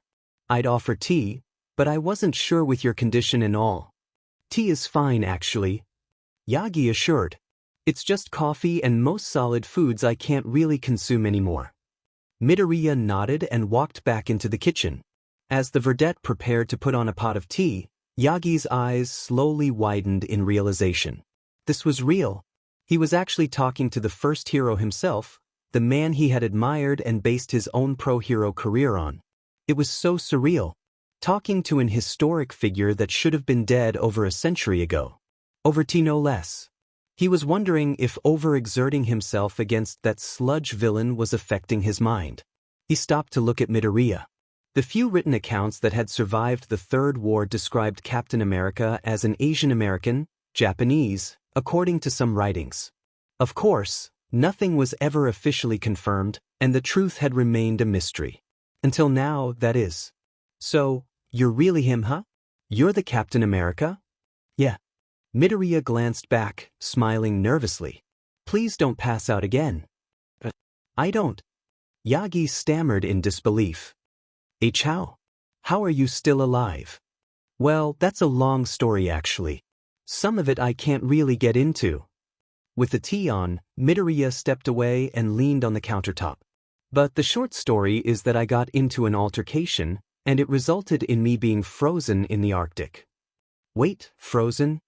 Yagi blinked. Shouldn't you be dead then? Midoriya nodded, keeping an even look. Yeah, I should, but I guess fate had other plans. Altercation? Not exactly specific. Yagi racked his brain for any clues based on his past extensive study into Captain America's hero tenure. He had been to many places across the globe. According to history, the last place he had been spotted by the public eye was. Wait, did this happen during your time in Norway? Midoriya glanced back with a mildly surprised look. You know your stuff, huh? Yeah, it was actually. What happened? According to eyewitnesses, Oslo was the last place you were seen before you disappeared. Midoriya lowered his head, shifting uncomfortably. Sorry, I can't really get into that part of it. Maybe another time. Yagi was a bit disappointed. However, out of respect, he didn't pry any further on the matter. After the tea was finished, Midoriya carefully brought it over to the couch and placed it on a small coffee table. As All Might took a sip, he tried to keep a straight face despite the bitterness biting his tongue. Definitely needs work. He inwardly commented. He didn't want to dare call out his hero for making bitter tea. Midoriya noticed as he took a seat in a chair across the table. Sorry if the tea isn't to your liking. Still learning. He chuckled awkwardly. Not commenting, Yagi sat the cup down and looked at the vedette seriously. I've got some questions. I can imagine, Midoriya noted. How much time ya got? Plenty. Can't promise to answer all of them, at least, not yet. But fire away. Midoriya extended his index finger and thumb to mimic a pistol, but then immediately panicked. Oh wait. Ugh, pointing is rude in Japan, right? Sorry about that. No, don't worry about it. Yagi placated, reassuring the vedette. Guess he wasn't lying when he said he grew up in America? But that does beg the question. Why are you in Japan? All Might inquired. Shield, he simply replied. Yagi pet an eyebrow in bewilderment. Shield? He knew they were a counterterrorism intelligence agency headquartered in America. They had influence both nationally and globally, essentially the old American CIA on steroids. He personally knew a few people who worked in high places with them. A couple of them even knew his secret. But what did they have to do with this? He connected the dots and it occurred to him. They're the ones who found you, right? In the Arctic? Midoriya nodded in confirmation. Several months ago, a research crew found me. SHIELD came in and carefully thawed me out, helped me recover while filling me in on my situation. There were many questions running through All Might's head. For starters, why would SHIELD send Cap to Japan? Shouldn't he be back in America? Furthermore, was he telling the truth in his plan to attend UA University? Why did he even want to attend a hero university? Also, how the heck could someone survive in ice for over 150 years? He was curious about what questions to ask until he remembered an important detail from their first encounter. You said you were quirkless. But that doesn't add up. The historical records say Captain America was born with an augmentation-type quirk that enhanced his physical and mental capabilities. That's a lie, Midoriya said flatly, surprising All Might. At least the born with a quirk part. What do you mean by that? Yagi was very intrigued.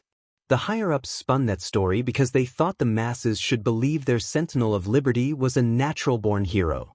But the truth is, I'm not. I wasn't born with any abilities, I was given them. He revealed. Yagi's eyes shot open in shock. What? I know, sounds ridiculous, right? I mean, the idea of a person being given a superpower? Sounds like something straight out of a comic book? Midoriya chuckled ruefully. But it's the truth. It took every ounce of Yagi's self-control to stay silent. Captain America, the man who defied the odds and bested formidable foes with nothing but his strength, wits, sheer determination, and a shield, the one who had started the tradition of pro-heroes wearing costumes, the world's first hero, was born quirkless. How could he be quirkless yet superhuman at the same time? Yagi couldn't believe what he was hearing. He was tempted to interject that he did understand but stopped himself. Now was not the time to reveal that secret. This stays secret between us. Can I trust you, All Might? Midoriya requested. Yagi nodded, determined. Yes. I know how to keep secrets. After all, I have plenty of my own. He dryly noted. I'm a super soldier. Midoriya plainly stated. Yagi blinked and looked at the verdette bewildered. Super soldier? I'll keep it brief. I'm essentially a test subject for a US military project to create artificial meta-users trained to be highly effective soldiers, hence the name, Super Soldier. Yagi's eyes widened in shocked disbelief. He was about to interject that it sounded ludicrous but remembered his own origins and the source of his own power. He remained silent and listened. I wasn't born strong. In fact, I used to be just a small, scrawny sick kid. I was determined to help out in any way I could. Through fate or chance encounter, however you want to spin it, I was selected to be a part of America's top-secret super soldier project. Midoriya explained. Now, this tidbit of information certainly threw Yagi Toshinori for a loop. One of the most muscular, masculine heroes in history was once a frail and scrawny man? The press would have a field day with that information. He couldn't help but feel empathetic toward Midoriya, given his own backstory and current weakened condition. I was given a serum that enhanced not just my physical body, but my mental capacities and psychological traits as well, with a few other side effects. In short, my abilities aren't really considered a quirk as I don't have the genes to classify it that way. That's why I refer to myself as quirkless. Yagi was speechless. Artificial quirks were possible? Now he could understand why the higher-ups at the time were determined to keep Captain America's true origins a secret. He could think of one man in particular that would love to know that superpowers could be manufactured. The atrocities he could have committed with that knowledge. He shook his head at that thought. No, he's gone. I bashed his head in. He won't recover from that. All Might tried to assure himself, but a hint of doubt remained. Hey, All Might. Yagi was snapped out of his musings by Midoriya, who was looking at him in concern. Yeah. You okay? That just? I certainly wasn't expecting that story, is all. Yagi played off. Midoriya nodded and deflated slightly. Never meet your heroes, I guess. He took a sip of his tea, which had cooled down enough, and grimaced. Too bitter. Yagi couldn't help but chuckle. I could teach you how to make a really good pot of tea if you want. Might take you up on that offer sometime. Midoriya smiled. Midoriya took the opportunity to take his failed attempt at tea and dump it down the sink. He prepared glasses of water instead while also reaching into a cabinet to pull out several wrapped bars with no label on them. He unwrapped one to reveal an energy bar, which he promptly consumed. Thanks. As Yagi took the glass, another thought occurred to him. I'm curious about something though. Midoriya took a few gulps of water before unwrapping another energy bar to take a few bites. I can imagine. What's up? On the rooftop, why did you ask me what it means to be a hero? You already knew that for yourself, so why try to ask me? Yagi questioned, curious. He chuckled wryly. Fair question. Midoriya was silent for a moment as he collected his thoughts. When I learned that being a superhero was an actual career in this era, the fanboy in me was stoked. I mean, I was in a world of actual superheroes and supervillains. Straight out of a comic book. I was eager to study them and took down as many notes as I could. He motioned to his desk, which had over a dozen notebooks stacked to the side. After briefly reading and signing Midoriya's 13th book, All Might surmised the other 12 were filled with detailed information about many other pro-heroes and villains as well. He was stunned by how much information regarding their quirks and fighting moves Midoriya was able to record in a relatively short amount of time. Midoriya's expression became downcast. But then I started to notice how commercialized everything was. Heroes constantly trying to one-up each other and the shameless advertising. I dunno, it was pretty disheartening. Because if that's what it takes to be a modern hero, well, I just don't have the stomach for it. Then I heard about you. He smiled. Yagi was intrigued yet remained silent to listen. Though you are popular and have a ton of merchandise, you still put what's important first. You help and rescue people with a fearless smile and unreal strength. You're basically a living Superman. Midoriya exclaimed excitedly. Who? Yagi asked, ping a brow. Midoriya looked at All Might in mild shock that had never heard of the most famous fictional superhero. Guess comics really are dead in this time, PRD. Forget it. Not important. He waved off before continuing. Anyway, with your strength and charisma, and the fact that crime rates dropped to historical lows since your debut, I could see why people called you the symbol of peace. It's who you are. So, I wanted to hear your personal stance on heroism and what it means to you. Yagi turned away in shame. I let you down, didn't I? Well, yeah, but don't take it too hard. I understand why you felt that way. Midoriya reassured. What with your 3-hour limit and that injury and all? I get you were just trying to protect a quirkless boy with a half-baked dream. Despite Midoriya's consolation, Yagi still didn't feel much better. No, it was wrong either way. Even if you weren't Cap and were just a quirkless boy, it wasn't right for me to say those things to you. He countered. Power doesn't make a hero. All Might then looked back at Cap seriously. Be honest with me. His gaze turned serious. After our talk on the roof, were you considering giving up? He needed to know even if the response pained him to his core. Midoriya was momentarily silent as he pondered the question. It was certainly discouraging. I won't lie. But give up? I don't think I could even if I tried. Yagi's eyes widened in mild surprise. Besides, there are others that do support me and what I stand for, so it's not like I would have been completely alone in this. SHIELD. Yeah. At least some people in it. Midoriya remarked. If you're involved with SHIELD, then why are you here in Japan studying for UA Academy? Couldn't they just give you a pro-hero license with their pull in the US government? Yagi inquired further. Well, at first SHIELD was adamant that after I recovered, I was put back in the field in secret. At least the director was. Midoriya answered. In secret? You mean like an underground hero then? Something like that. Midoriya nodded. They don't want the world to know that I'm still alive nor my true origins, remember? Right? So, why didn't you accept? Yagi was genuinely curious. Honestly, I wasn't really interested in jumping right back into the fray. He frowned sadly. I was in a new world. Everything I knew and loved was gone. Also, not sure if I can fully trust SHIELD or not. Midoriya mused. Yagi nodded in understanding. He needed time to grieve, to adjust, make sense. Plus, the idea of just being given a hero license while nearly all the other pros had to work years to earn theirs just didn't sit well with me, the vedette confessed.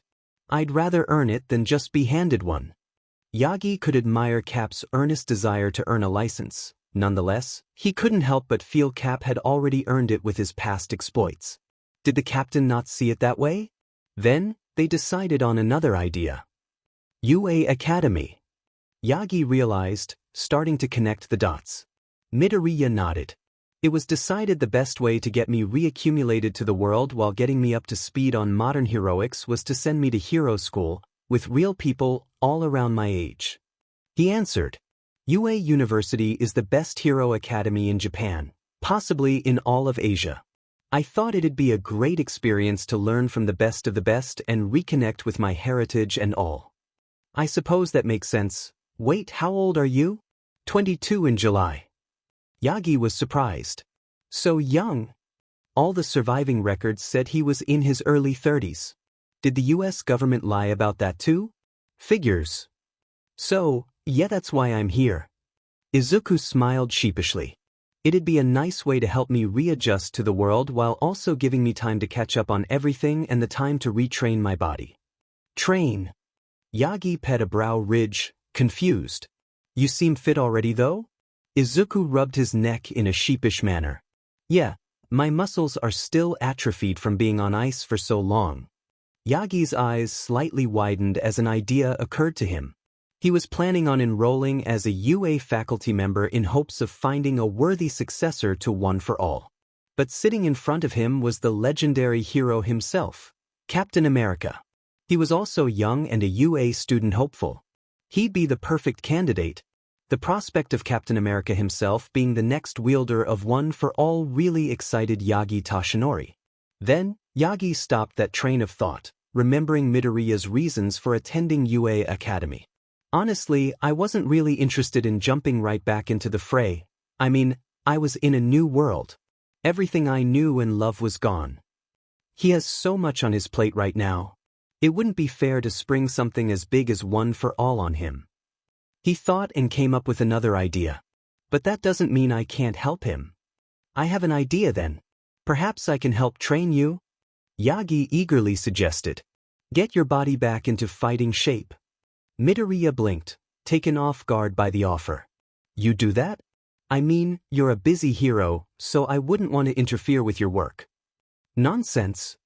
Yagi waved off. Between you and me, I'm planning on joining UA as a teacher next semester, so I'm in town for quite a while getting ready for it. Really? Is that why you were in Mizudafu today instead of your agency back in Tokyo? Midoriya asked. Yeah, partially. Yagi replied. I can get into that another time. But if you're willing, I'd be more than happy to help you. Midoriya thought about it and the idea certainly appealed to him. How many people could say they received training from the world's #1 hero? But he did have his studies to keep in mind. That sounds great, but I do have my studies at the local college. Midoriya mentioned. Could we work our schedule around that? Of course. Actually, I have a plan in mind that takes all of that into consideration. Yagi explained. After all, if you're going to get into UA, you'll have to pass the written and practical exams. Midoriya nodded in satisfaction, not seeing any reason to decline. Well. He stood up and stretched his hand out. I certainly won't turn down help from the #1 pro if he's willingly offering it. Yagi stood up and shook Midoriya's hand in return. You won't be disappointed, Cap. Midoriya Izuku, he introduced. Pleased to meet you, All Might. Yagi smiled, excited to finally know the captain's real name. Yagi Toshinori. The pleasure's all mine.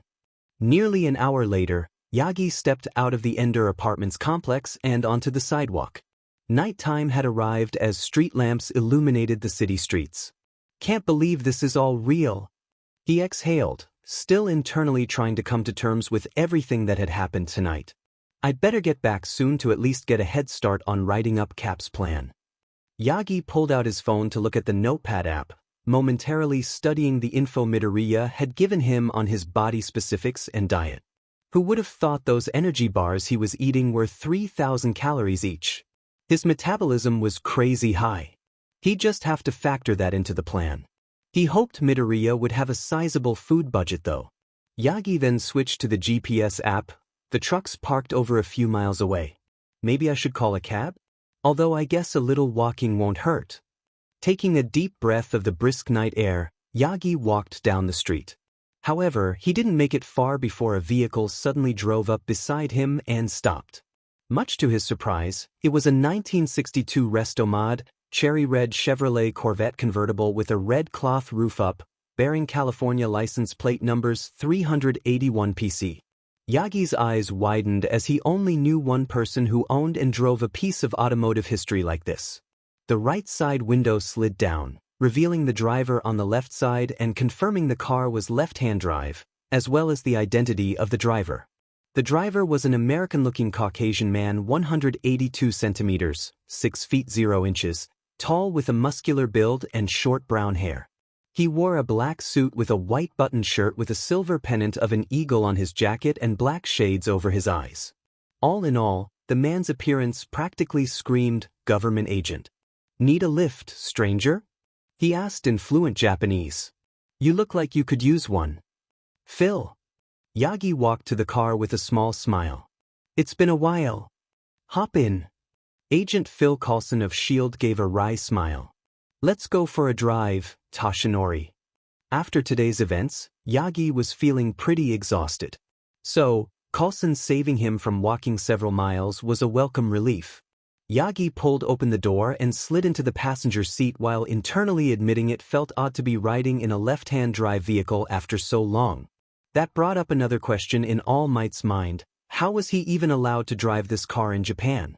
As soon as All Might closed the door, the car jerked forward rapidly enough to leave a skid mark in the pavement. Nevertheless, Agent Coulson stayed under the speed limit. "I thought the whole point of a secret agent was to be inconspicuous," Yagi commented lightheartedly. "Hiding in plain sight," Coulson mentioned. "Nobody would expect a government agent to be driving a flashy sports car." "James Bond?" All Might retorted. Coulson laughed a little. "Only in the movies. I don't even want to guess how you're allowed to drive Lola in Japan." Yagi shook his head. "S.H.I.E.L.D. has its ways." Agent Coulson replied. S.H.I.E.L.D. Yagi suspected there would be more to this ride than two old friends simply catching up and didn't need his old sidekick's quirk to foresee what the crux of this conversation would be about. Deciding to skip the pleasantries, Yagi asked, "Not that I'm not happy to see you, but what are you doing here? I haven't seen you in 5 years, not since your accident." Coulson finished, making Yagi slightly flinch, and then briefly glanced at his passenger. "I'm here on assignment, also looking for any old pro-hero memorabilia I can find. Japan is a treasure trove for those kinds of things." "Still trying to grow your collection, huh?" "Always," Coulson smirked. Yagi lightly chuckled and shook his head. "Coulson, still a hero fanboy. But we're not here to discuss me or my admittedly impressive hero merchandise collection," Coulson continued, "even though I'd like to."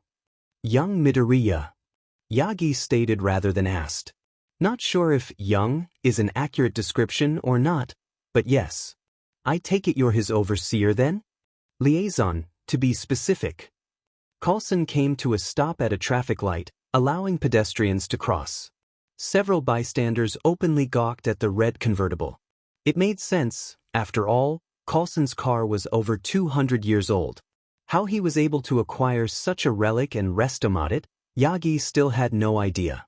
He didn't give out much, if any, details on Lola's history. "I already promised Midoriya I wouldn't tell a soul of his identity, Phil." Yagi sighed. "You don't have to swear me into secrecy or anything like that. You know me." "I know that." "Not concerned about it." Coulson turned to Yagi with a serious look. "I just want to know what happened today." Yagi didn't respond, only looking at the agent curiously. "We spotted Cap carrying your unconscious body into his apartment, so naturally I'm curious." Coulson elaborated. The traffic light turned green, and Coulson resumed driving down the street. "Wait, you were spying on us?" Yagi slumped his shoulders while placing his right hand on his forehead, exasperated. "Of course you were, forgot who I was talking to." "If they saw Midoriya taking me to his apartment, did they also see my transformation in that street?" "Crap." Yagi inwardly lamented, fearing the entire spy organization would soon know his secret. "It's our business to make sure nothing happens to Cap. If it makes you feel any better, the agents reported only seeing him carrying you, nothing before that. So your identity is safe," Coulson assured. Yagi sighed, feeling a huge weight off his shoulders. "That's good to hear." You're the only one I can trust in your organization. No offense to the director and everyone else. You know Director Fury would die before giving away your secret to anyone. Coulson pensively mentioned. He knows how important it is. I know, it's just well. Yagi wasn't sure how to say how he felt about the enigmatic director without coming off as too aggressive. His secrets have secrets? That's actually a good way of putting it. Yagi admitted. Fury's secrets aside, Coulson switched topics away from his boss and friend. Cap went off his usual route today and our undercover agents lost track of him. Then the whole thing with the sludge villain went down. He glanced over to Yagi, pulling his shades off. He knows your secret, doesn't he? Yagi sighed. He knows I'm All Might, yes? If it isn't too much trouble, can you please share what happened today, Toshinori? How did you and Midoriya meet? Coulson asked politely. Yagi spent the next several minutes explaining to Coulson the circumstances behind his encounter with Midoriya. Starting from his pursuit of the sludge villain, saving Midoriya from said criminal, Midoriya hitching a ride on his leg, his secret being revealed on the rooftop, how the villain escaped, and finally witnessing Midoriya's heroic actions against the sludge villain. He then explained how his second meetup with Midoriya unfolded, and finally learned the legendary captain's true identity. Coulson had taken the story in stride, but his visage darkened upon hearing how Midoriya was almost killed by the sludge villain. It seemed he would need to have a long, unpleasant discussion with those Level 3 agents tasked with watching Cap. As soon as Yagi finished, the Level 7 agent nodded. I see. Explains why Cap didn't want to give details earlier. He didn't want to risk giving away your identity and condition. I suppose I should let him know that at least you and the director know of my condition and there's no need to hide it from you. Yagi noted. Thank you, Toshinori. I assure you that today's blunder on our end won't happen again. I'll make sure of it. Coulson's tone was dead serious, making Yagi a tad nervous. He hoped Coulson wouldn't be too hard on whatever agents were tasked with overseeing Cap. Also, did you really pass out? Coulson teased. Yagi visibly sweated. Let's not dwell on that. He shouted in embarrassment. From there, Yagi mentioned he would be helping Midoriya train to get him in shape for UA University's entrance exam. In addition, he pointed out Midoriya's food budget would likely need to be increased to compensate for the extra food he'd be consuming. Coulson was very understanding of it all. After receiving directions from Yagi, they finally arrived at the location of his parked white pickup truck. Thanks again for the lift, Phil, Yagi said while climbing out of the car. Anytime. One more thing, Toshinori, you were planning to make him your successor, weren't you? Coulson inquired seriously. Yagi lightly gasped in surprise. How did you? Wasn't hard to figure out, and honestly, I can't blame you for considering him. Did you ask him? No. Yagi shook his head. It wouldn't be right. Not now. Keep in mind, your time is running out. I don't think I need to stress how important the symbol of peace is to society. Yagi remained silent. Of course he knew that. He knew his time as a pro-hero was coming to a close soon. It was the reason he was attending UA next semester in the first place. To find a worthy successor. With that said, don't wait too long to at least ask him. Coulson stated. I'm sure Cap'll understand if you explain everything to him. Yagi did not respond as he lowered his head in rumination. We'll be keeping our distance. Train him however you see fit, just remember though, his studies are also important. Coulson firmly stated. I know that. Good seeing you again, Phil. Yagi closed the door and turned to face his truck. An idea then came to him. By the way, Tsukachi and I ought to catch up sometime. He looked back and was stunned to see Lola and Coulson were already gone. How'd he leave without making a noise? He sighed, mildly frustrated. How does he keep doing that? San Francisco, California, April 2042. Izuka stepped into the military recruitment office and walked through the small lounge area to the front desk. There was a sole recruiter on duty wearing his standard-issue camo combat uniform, sitting at the desk playing solitaire on his desktop. He was simply waiting to clock out and was pleasantly surprised to see someone walking into the office only 15 minutes till closing time.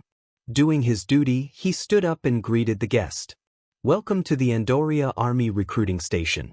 My name is Staff Sergeant Dash. He paused when he finally took notice of Izuku. Izuku remained oblivious to his stare and stepped up to the desk. Good evening, sir. I want to enlist for the army. I've already taken the ASVAB test, and my information should already be on file, if that helps. I see. The recruiter nodded, seeing that his job should be easier. Have you enlisted for any other military branches, son? Izuku frowned. Yes, the Marines. I was rejected. Mind giving me your social security number so that I can bring up your records? The recruiter took a seat back at his desk. After giving the recruiter his information, Izuku's file was brought up on the desktop screen. The staff sergeant made sure not to visibly wince at the boy's poor PFT results. Unfortunately, with his physical and medical conditions, there'd be no way he could be accepted in any military branch. He was about to break the bad news to him until the bell at the door rang, signaling that another person walked in. It had been dead for most of the evening, and now people were starting to walk in so close to closing time? Typical. Welcome to the Andoria Army Recruiting Station. If you could take a seat, I'll be with you. Dash. The recruiter was cut off when the new person, an Asian American woman wearing a lab coat, walked past Izuku and up to the desk. At ease, Staff Sergeant Ted Gray, Dr. Hatsum said while pointing to Izuku. I'm with him. Izuku blinked dumbly. Who was this woman? He didn't know her. He stared at her closely and, aside from her being quite beautiful, something seemed familiar about her. Dr. Hatsum pulled out an ID card from her satchel, handing it to the recruiter. Staff Sergeant Ted Gray's eyes widened slightly as he read it. What was someone with her kind of military clearance doing in his recruiting station? He glanced over to Izuku, who seemed equally confused.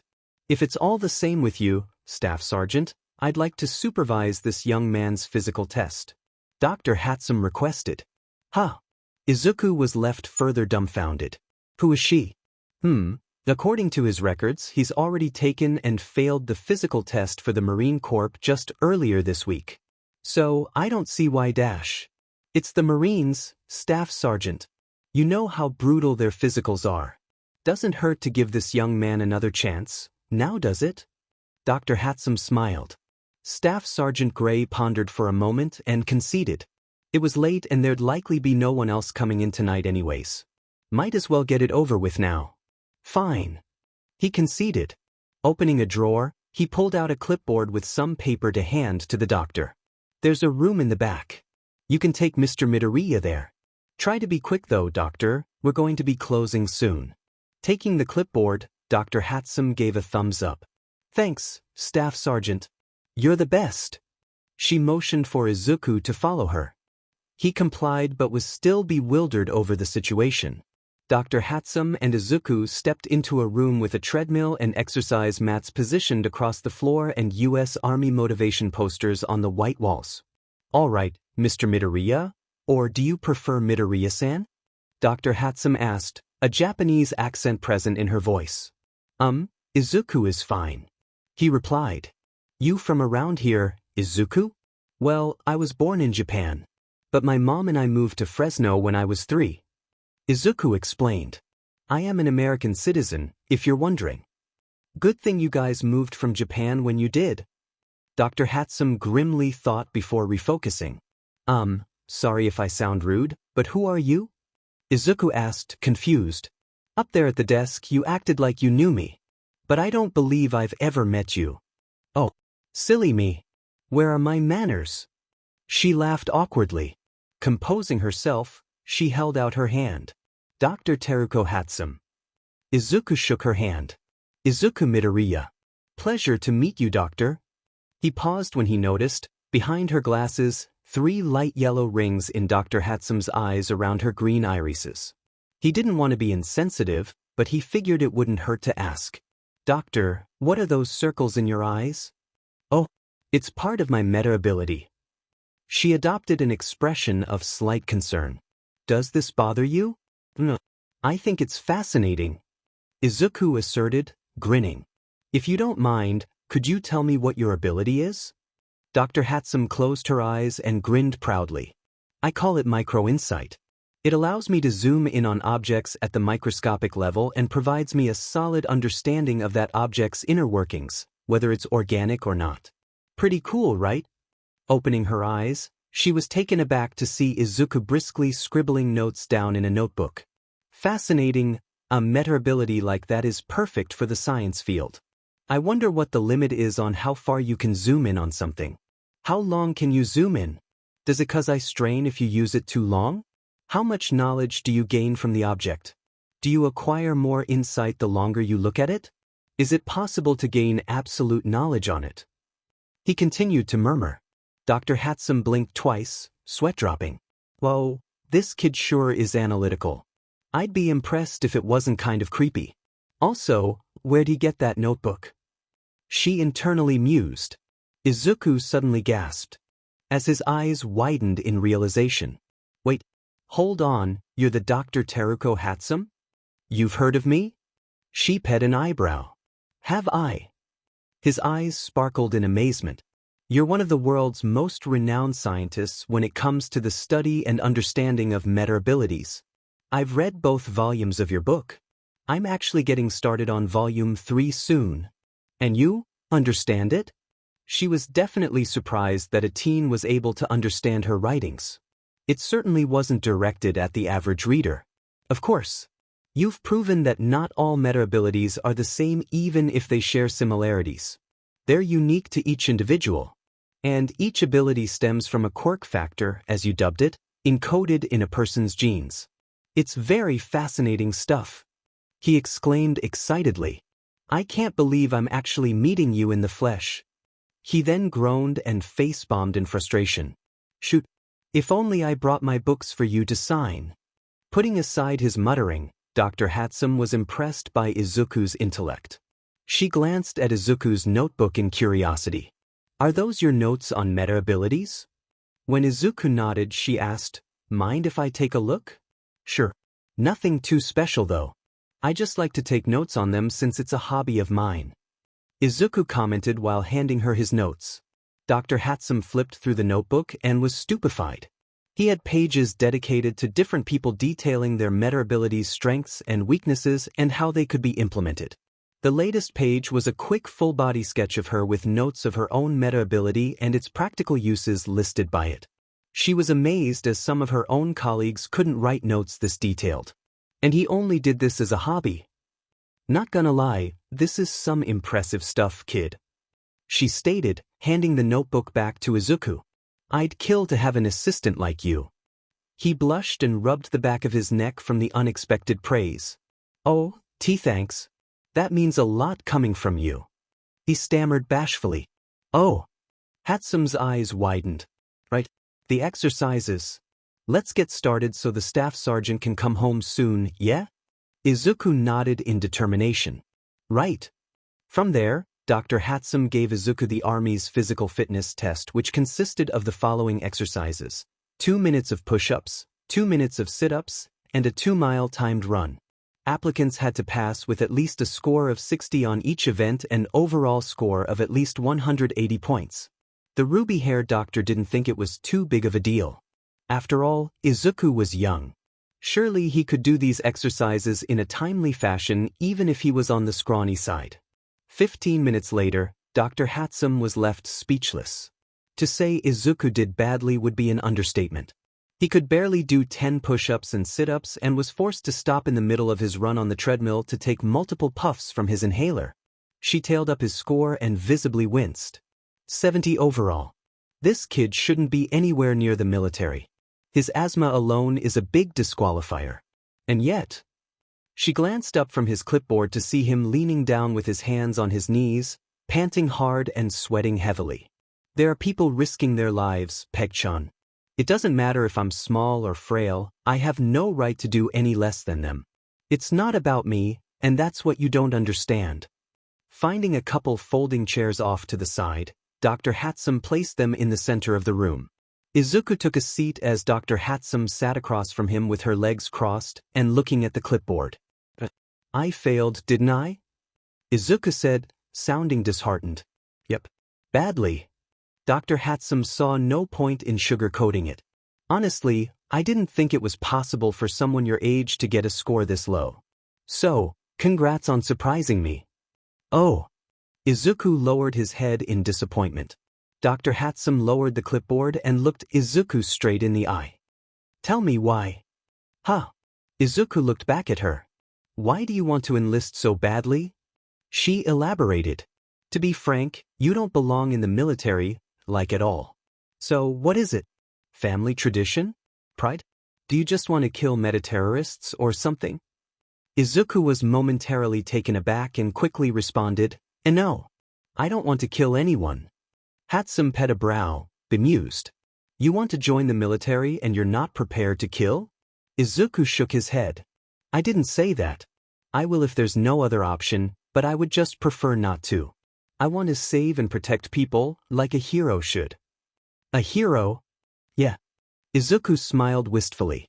It may sound idealistic and silly to some, but I think the coolest and noblest thing a person can do is risk their lives to save others, wanting nothing in return. He clenched his fist. I know I'm weak and frail, but I'm determined to help in any way I can. Dr. Hatsum grinned widely, barely able to contain her excitement. This kid. She closed her eyes and looked away, keeping her composure. You're right. That is pretty idealistic and old-fashioned if I'm being honest. But, she turned her gaze back to him, people these days may just need a little bit of old-fashioned heroism. Wouldn't you say? Huh. Izuku was unsure of what to make of her statement at first but nodded in agreement. Yeah.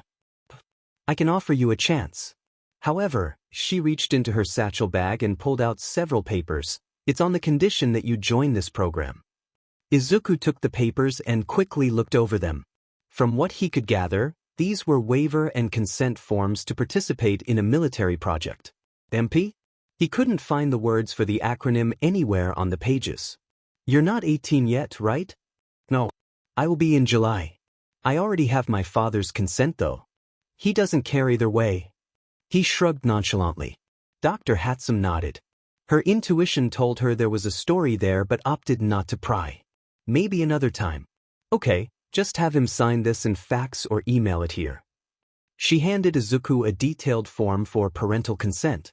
Just know that if you are brought on board, you'll be sworn into secrecy. Dr. Hatsum explained, sounding serious. This is a very important project and I won't lie, we need worthy and willing candidates badly. I wonder what this is for exactly? Izuku internally wondered. It sounds like a big deal. Is this supposed to be dangerous or something? I can't give you more details until all your paperwork is signed and you're sworn in. But honestly, kid, this is gonna be your only chance to get enlisted. So, if you're willing to dash, I'll do it. Izuku quickly responded, adopting a determined expression. Dr. Hatsum smirked. No hesitation. I like you, kid. Izuku spent the next few minutes signing the papers before handing them back to Hatsum, who placed them in her bag. Once all your paperwork goes through, you'll get an acceptance letter in the mail. It'll detail the time and place for us to meet up again. Dr. Hatsum explained as she stood up. Get you sworn in and all that jazz.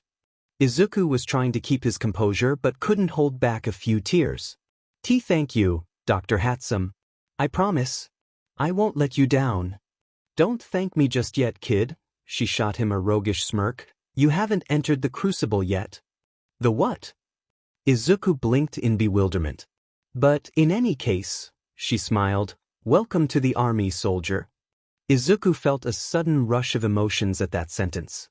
He couldn't contain the bright smile from his face and the waterworks flowing down it. He had accomplished the first step toward his goal. Mizudafu, Japan, April 2196. It was breaking dawn at Takoba Municipal Beach Park, 4:45 a.m., to be exact. The sun's yellow rays peeked over the eastern horizon across the ocean, providing a magnificent orange sheet of gleam against the blue darkness of the concrete jungle. The waves crashed against the sandy beach, depositing several empty metal soda cans. The cans, however, were lost amongst the mountains of garbage and scrap piled across the coastline. It was essentially a scrapyard with an oceanfront view. Yagi Toshinori pulled up in his white pickup truck and parked in front of the beach. He stepped out wearing baggy black sweatpants, a loose blue shirt, and white shoes with a black backpack slung over his shoulder. Looking out at the heaps of junk, he whistled in amazement. The pictures online didn't do the scale of the garbage on this beach any justice. Yes, this will do splendidly for Cap's training. He nodded in satisfaction. He proceeded down the sidewalk toward the stairway that went down to the beach and was surprised to already find Midoriya by the stairs doing military-style push-ups. See, I mean young Midoriya? He corrected himself, not wanting to risk blowing Midoriya's identity. Good morning, Yagi-san. Midoriya replied in English, finishing a few more push-ups before jumping to his feet. He wore a black sleeveless workout shirt with the U.S. Army logo in the center, dark green sweatpants, and red work boots with black laces and heels. A pair of dog tags hung around his neck.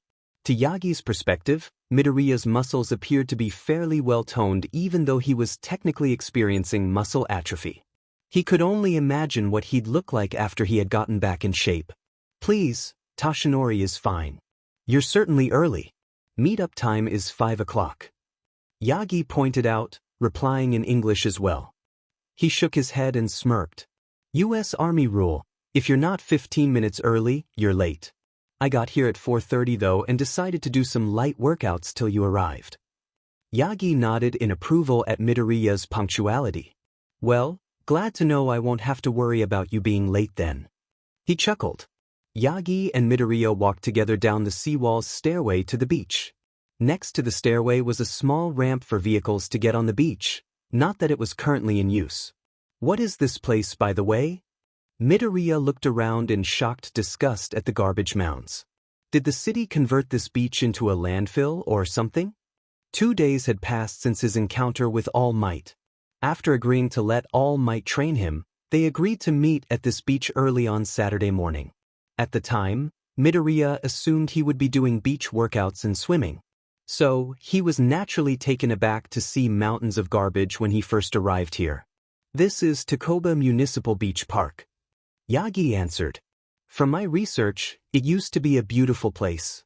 But over the last few years, it's become a total mess. How come? Midoriya pet a brow in bemusement. Stepping onto the sand, Midoriya followed Yagi through a path in between the trash heaps, walking closer to the coastline. From my understanding, the ocean currents wash up anything dropped in the water within 100 miles off coast to this specific area of the beach. Yagi continued. Unfortunately, people take advantage of that fact and illegally dump their trash here. Which further compounds the problem, Midoriya realized. I'm confused though. He looked around, shocked by the wide variety of trash present. There were far more than just standard everyday trash items. There was a plethora of junky appliances such as AC units, water heaters, fridges, microwaves, stoves, etc. Much to his shock, there were also a few abandoned vehicles too, and was that a freaking bulldozer hidden under that pile? How come the city hasn't tried to clean this place up? Or even any of the local hero agencies? The Verdette inquired. I mean, this would be a great community service project. The city doesn't feel it's their responsibility to spend public funds on a massive cleanup project like this. Yagi frowned slightly. As for the hero agencies, well, most pros these days are focused on showing off and catching flashy villains. Because of that, projects like these go mostly unnoticed or flat-out ignored. Midoriya frowned at that, feeling annoyed. Right, makes sense. Not really much money or any glory to gain from doing a massive cleanup project like this. He understood pros needed to be paid like anyone else, but the criteria for earning higher wages was really bugging Midoriya. Catching criminals wasn't the only thing that mattered in heroism, after all. All Might's body expanded into his muscle form, his clothes fitting him perfectly. Until today, that is. Your mission, soldier, is to clean up the beach and restore the coastline to its former glory. He placed his hand atop a nearby industrial fridge and pushed down, easily crushing it like a soda can. The sun's early morning rays shone through the opening in the heap. That'll be your first step into becoming a modern hero, Captain. I get it. Midoriya looked around at the landfill in realization. Moving all the heavy debris and garbage will help re-strengthen my muscles. It'll also be great community service too. He smiled. All Might smirked and gave him a thumbs up. Exactly. You'll get more out of this than just lifting weights in a gym. Real-world muscle growth. Community service is very important too. Good to get back to the basics of heroism, even if it is kind of boring. Still, with just me, this won't be an easy mission. Midoriya pointed out. I've got my work cut out for me. Yes, but you want to get into UA University, right, Cap? Well, UA has the toughest hero course to get into. You'll need to be at your absolute best in order to stand out. Right? Midoriya gained a determined look. I've missed so much time already. I'll have to work so much harder than anyone else, and I've only got 10 months until the entrance exam. Not to worry, Cap. All Might pulled out sheets of paper from his pocket. I've got you covered with my aim to pass, American Dream Plan. Follow this to the letter and the beach will be cleaned up just in time. Midoriya took the paper and quickly read over the proposed plan and, needless to say, he was quite impressed. All Might had put a lot of thought and consideration into it. He had meticulously scheduled his college and study time, proper diet and meal time working on the beach, and reserving a recovery day on Sunday every week. Wow, you even got my sleep scheduled too. He noted. Nice work. Thank you. Also, no offense, but your Japanese is shaky at best. For now on, you and I will only be conversing in Japanese going forward. All Might placed his hands on his hips. After all, the best way to learn a language is to be constantly immersed in it. Midoriya nodded in understanding. He was in Japan, so if he was going to live here long-term, he needed to speak and write the language like it was second nature. The best way to do that was to speak it constantly. Right? Understood. He replied in Japanese. I won't lie, this is going to be super hard. I may not need to ask this, but I will anyway. Are you up to it? All Might asked in Japanese. A confident smirk grew on Midoriya's face. I was in the army, All Might.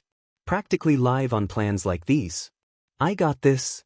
He clenched his fist. All Might nodded in satisfaction and smiled brightly. Well then, let's get started. Later in the morning, Midoriya was hard at work in his first step to clean Takoba Municipal Beach Park. He pulled at ropes that were wrapped around the base of a large industrial refrigerator before squatting down and sliding his arms through the rope loops and tightening them against his shoulders. With a deep breath, he pulled hard against the ropes. All Might, while in his muscle form, watched Midoriya drag the refrigerator nearly 50 meters across the sandy beach as he casually sat atop it. Reaching the seawall with several grunts of exertion, Midoriya pulled the fridge up the concrete rampway and to the street at the back of All Might's truck before stopping. The ropes went slack as he fell to a knee, breathing heavily with sweat dripping down his face. All Might jumped off the fridge and clicked a stopwatch in his left hand. 2 minutes and 35 seconds. 10 seconds slower than your last run. He informed while glancing over at the multiple items stacked by his truck that included another fridge, several industrial AC units, and a couple stoves. Still, he's doing very well for someone experiencing atrophy. Well, he panted, extra 600 pounds, with you sitting on top. 274 kilograms, 604 pounds, Yagi corrected using the metric system, and I've actually lost weight. I'm down to 255 kilos these days, 562 pounds, in this form at least. Midoriya sweat dropped. Right, much better. Anyways, All Might started neatly stacking the items into the back of his truck. I'll haul these items off for proper disposal. You take a 10-minute break and resume carrying trash to this spot until I get back. Sound good? Yes, sir. Midoriya straightened up and gave a salute. All Might laughed heartily at that response. After loading up his truck and making sure there was no one around, he reverted back to his skinny form and drove away. Midoriya walked to the top of the stairway, taking a moment to gaze at the mountains of trash that remained. Despite the 2 hours of hard labor, he hadn't made a dent in it. Instead of getting discouraged, Midoriya clenched his fists and adopted a resolute expression. The most worthwhile things in life are always the hardest. I'll finish cleaning this beach with time to spare. With that resolution, Midoriya Izuku rushed down the steps to get back to work, fully motivated to accomplish his goal.